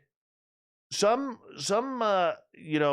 city bylaw enforcement officer who got really, really thug life, probably wears their hat backwards and crooked, and sitting high on the forehead, said, that's a rule breaker. We can't support our football team like that. No way, that's got to be removed. Therefore, went into the useless laws of the city and literally is breaking this guy's hearts. That's what happened here. Somebody went thug life. Guy's got to remove his mural, and penises are shrinking.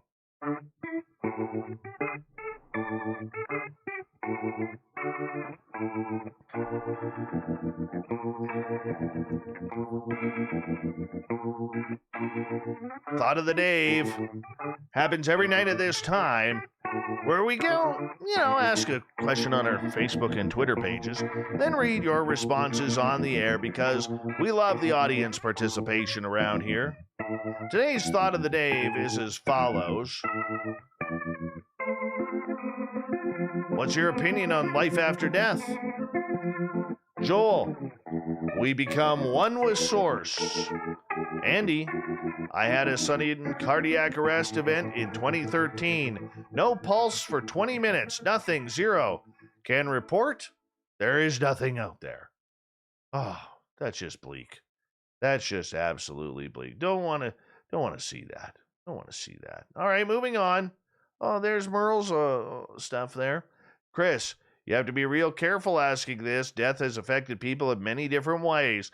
This can also alter one's belief and or what they personally choose to believe takes place after their death. Jay, all lives are simultaneous and happening at once. We drift from body to body and think it's one life. Then we reincarnate and do the same across and connect with everyone's versions of that self, including sensing connections to other lives. That includes ET lives as well. Ozzy Rob, how's tomorrow looking? You die, the body becomes a shell. The shell becomes a source of life for other critters. What becomes of the internal spark that holds the meat suit together is an entirely different question. Kevin, you mean life after death, as in the Iron Maiden album? Oh, yes, get your horns up for that. Angela, ooh, I wasn't dead yet, but I had quite an eye-opening experience.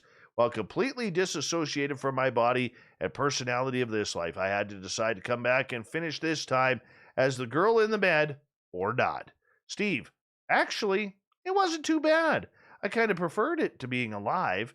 Kate, we die. Get back in line. Descend into hell to ride the roller coaster again. Corey, my opinion is when you die, you are judged. If you didn't have a relationship with God, he'll turn you away because he didn't know you. I think for a lot of people, there's going to be an, oh crap, it was all true moment. We got time for one more? And let's go with Gail. This is one of those questions we could stir up a hornet's nest with our answer. I know there is an afterlife, and I know with whom I will spend it. It's all about the Bible, and the promise is non-negotiable for me. We got time for one more. Daryl, there is no death. Period. Oh, he hit that period hard. All right. Thank you to everybody participating in the Thought of the Dave. As we start to wind things down, we'll do it all again very soon on Twitter and Facebook. Of course, thank you to Captain Shirky Poo for the news. And to Eugene Braxton breaking down life's little riddle that we call the near-death experience. We got Mr. Ron Bumblefoot Thal rocking in the background with Little Brother is Watching. Bumblefoot is the official music of Spaced Out Radio, rocking us in and out of every single show. Get your horns up for the guitar god himself. Special thanks to everybody listening in at home, at work, in your cars, wherever you may be. Thank you to everyone in our chat rooms tonight on Spreaker, YouTube, LGAB, Revolution Radio, Facebook, the Space Travelers Club, and everyone on Twitter at hashtag Spaced Out Radio.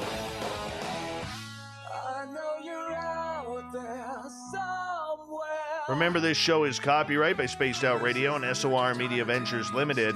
Thank you so much for choosing to share your evening with us, because together, my friends, we're watching.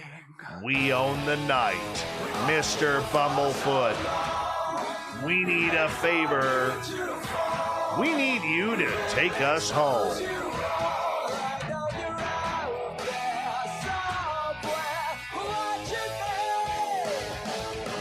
Yes, the Woo train has docked for the night, but soon, my friends, we shall ride again.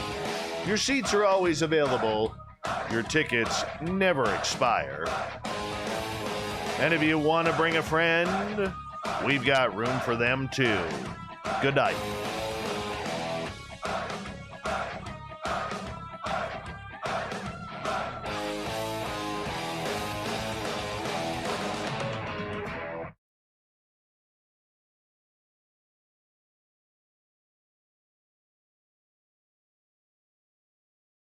I think that's the first and only time I may say the word taint on this show. Just saying. I didn't know how that would go over. I don't pre-read the stories, so I wasn't sure how that would go. Captain Shirk probably had a little bit of a stroke there when I said that. You know? She's like, "Oh my goodness, he used the word taint. What's a taint? What's a taint?" Quickly Googling it on her iPhone. "Oh my, where's my glasses? I can't read it. My glasses." She's like Thelma. "Where's my glasses? Where's my glasses?" They're on top of your head, Captain Shirk. And then all of a sudden she reads it up. She'll probably go like this a couple of times. And then find out what a taint is. And now she is going to be scarred for life. Captain Shirk is scarred for life over the taint. That's the truth. It's the truth. Not even messing around there. Poor Shirky Poo We gave her a stroke tonight with that one. I know she's sitting in her recliner right now saying, "You asshole. Why do you say that? Why do you do that?" And I'm going to be like, "Shirky poo. It's true. It's true."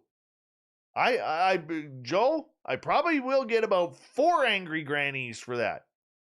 See, on Facebook, when you piss off Captain Shirk, she sends you this picture of an angry granny who's knitting. Oh, I'm definitely going to get it. I guarantee you within the next 3 minutes, I get an angry granny sent to me by Captain Shirk on my Facebook Messenger. Guaranteed. Guaranteed. Hey, brother Eugene, how you doing? How'd you like tonight's show? Since you were the guest.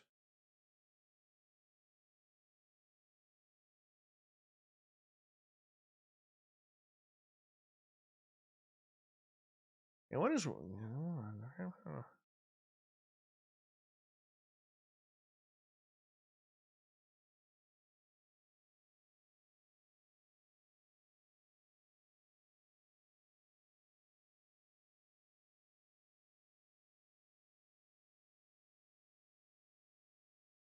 Captain Shirk's like scrolling through her photos right now. I can feel it. There it is. No, that's Merle. That's Merle. Damn it, I got all excited. I thought that was Captain Shirk. Totally thought that was Shirky Poo.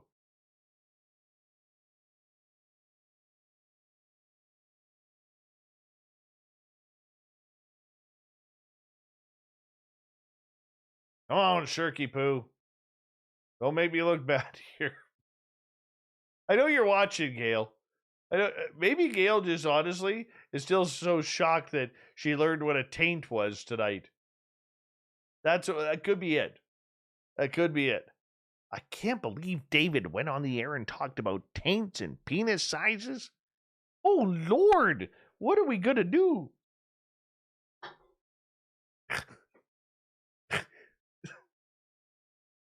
Oh, Lord. What are we going to do?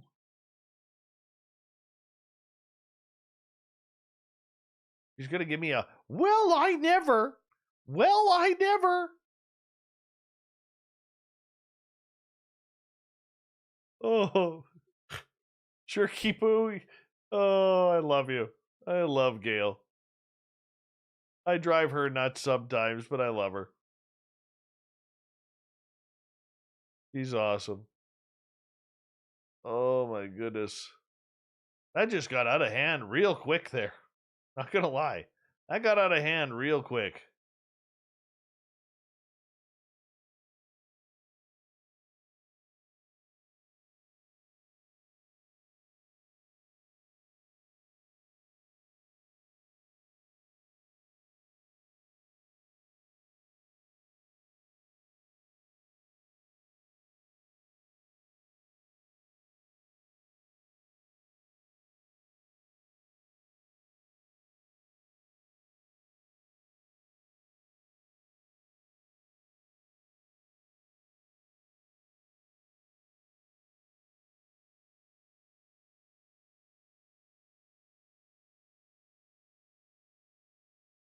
Now, where's Grendel been lately? I haven't seen Grendel around. A lot of faces I haven't seen around lately.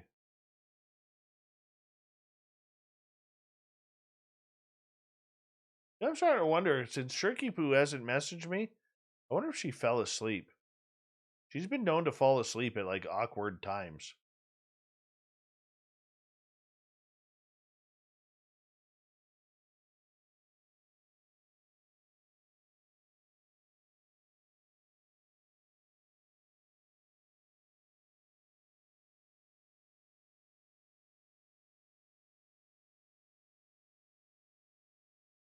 Hey, Dirty Filth, what's going on?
Thank you, Low Pro. Appreciate that.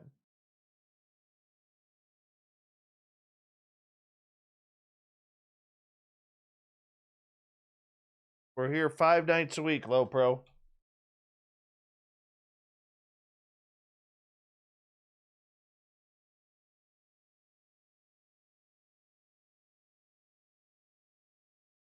Where are you going, Sovereign Farts?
That window.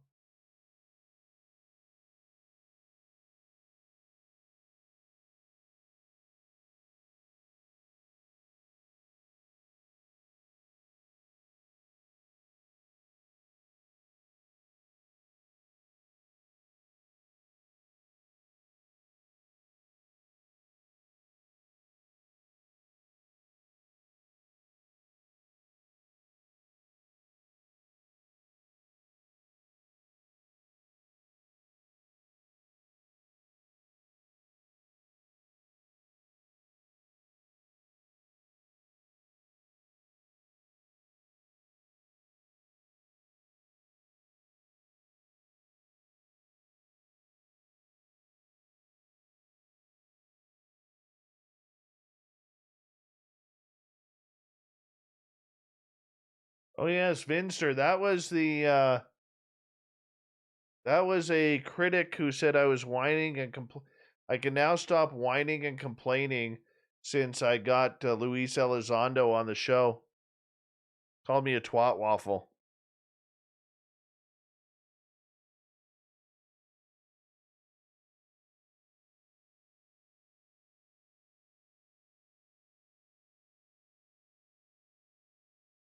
Race fan, you look marvelous. You look marvelous. Hitting the iced teas hard tonight.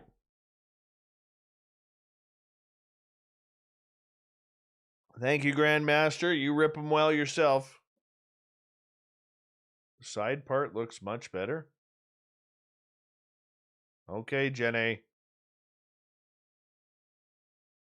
I'll comb it all over for you, Jenny. Just for you.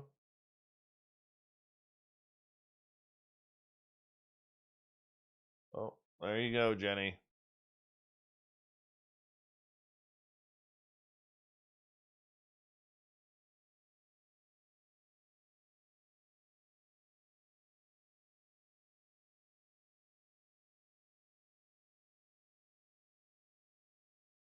Foyer. Not foyer. Foyer.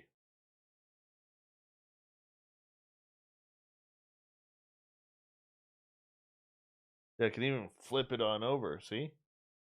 I can flip it on back.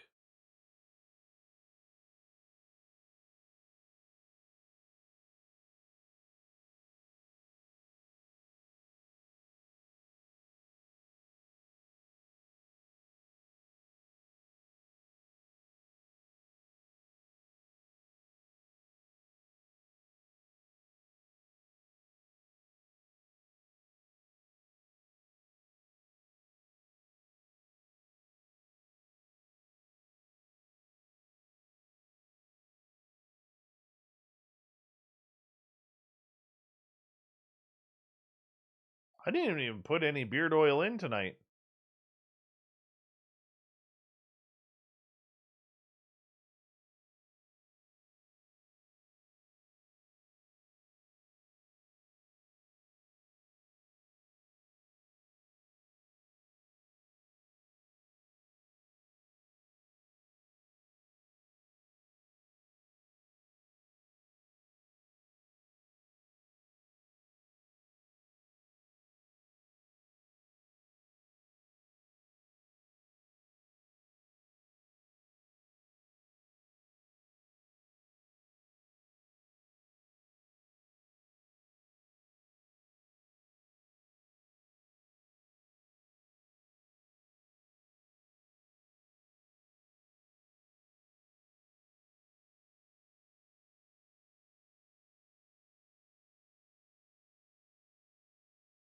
I'm hungry.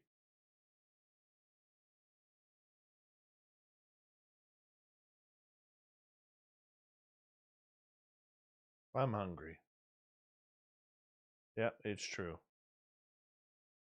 I'm hungry.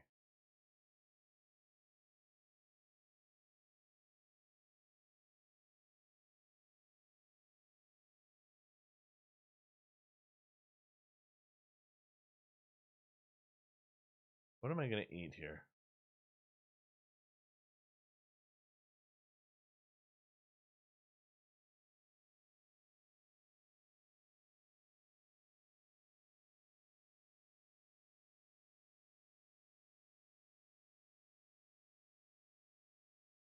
I'm going to think here. Probably nothing. Probably nothing.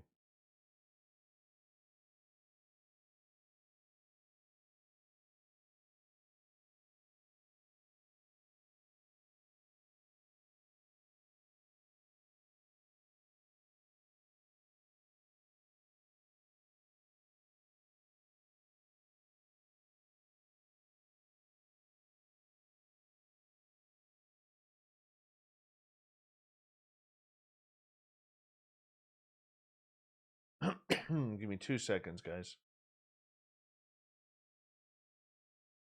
Just sending this stuff off to the radio station.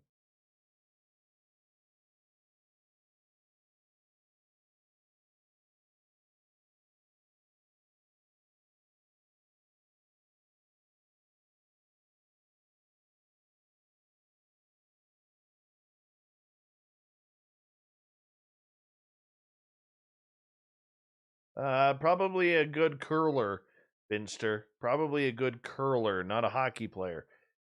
Get into curling. And use the words hurry and hard. Get used to that.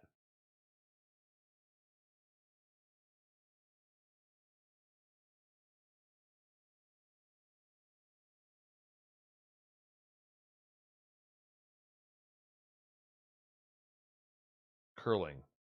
Hurry. Hard. You got to be able to yell it hard. Believe it or not, I've never curled. All curling is a giant shuffleboard. That's right, Dirty Filth.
I'm hungry.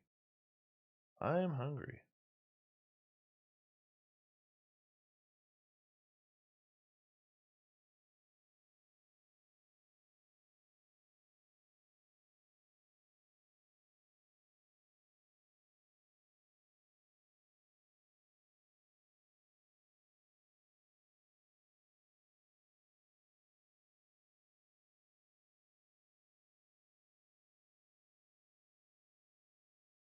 I do have a teddy bear beside my bed.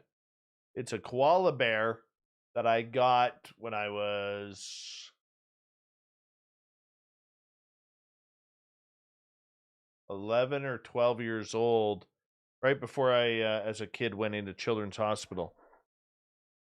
So, yeah, my dad got it for me.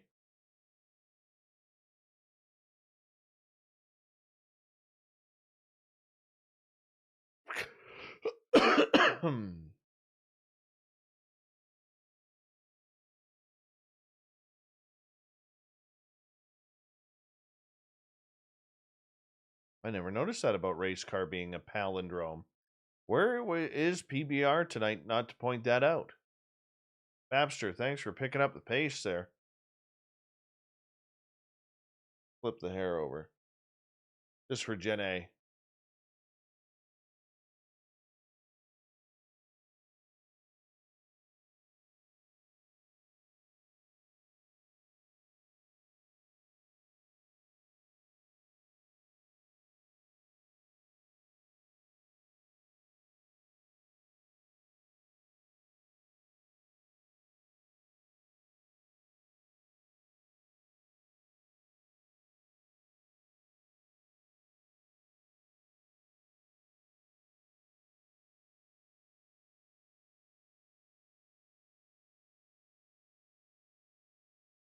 Oh, my hair didn't flip that nice.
Good night, Bobby Cheesy. Appreciate you, man. I'm not stealing anybody's girlfriend. No, I'm just trying to put my pants on one leg at a time. That's it. One leg at a time.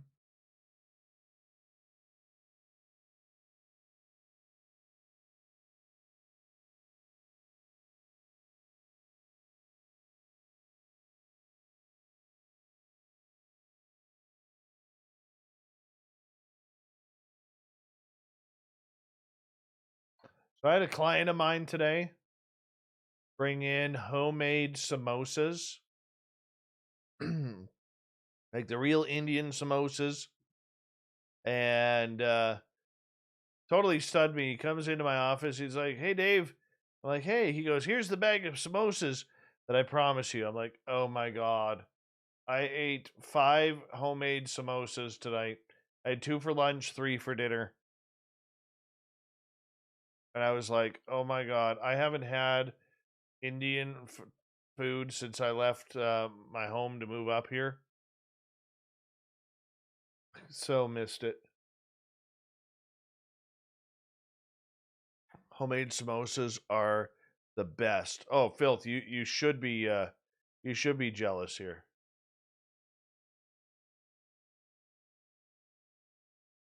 Oh, it was so good, dude. It was so good.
That one's done. That one's done. One's almost done.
I'm tired.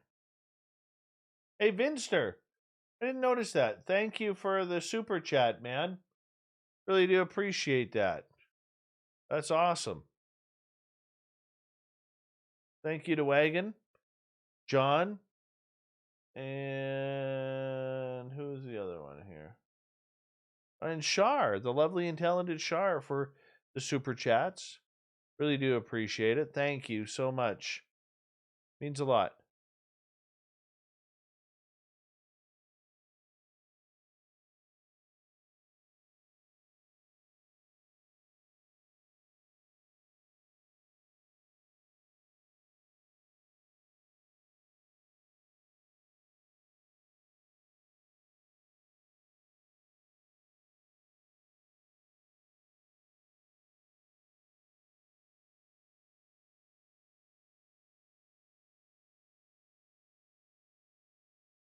All right, Dirty Filth. We'll talk to you soon, man.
Where we are. All right. All right, everyone. That time of the night where I have to say I got to get up for work in the morning, because literally I do again. I have to get up for work in the morning. Hopefully, thank God, closed on Sundays. But want to just say a big thank you to everybody tuning on in this week.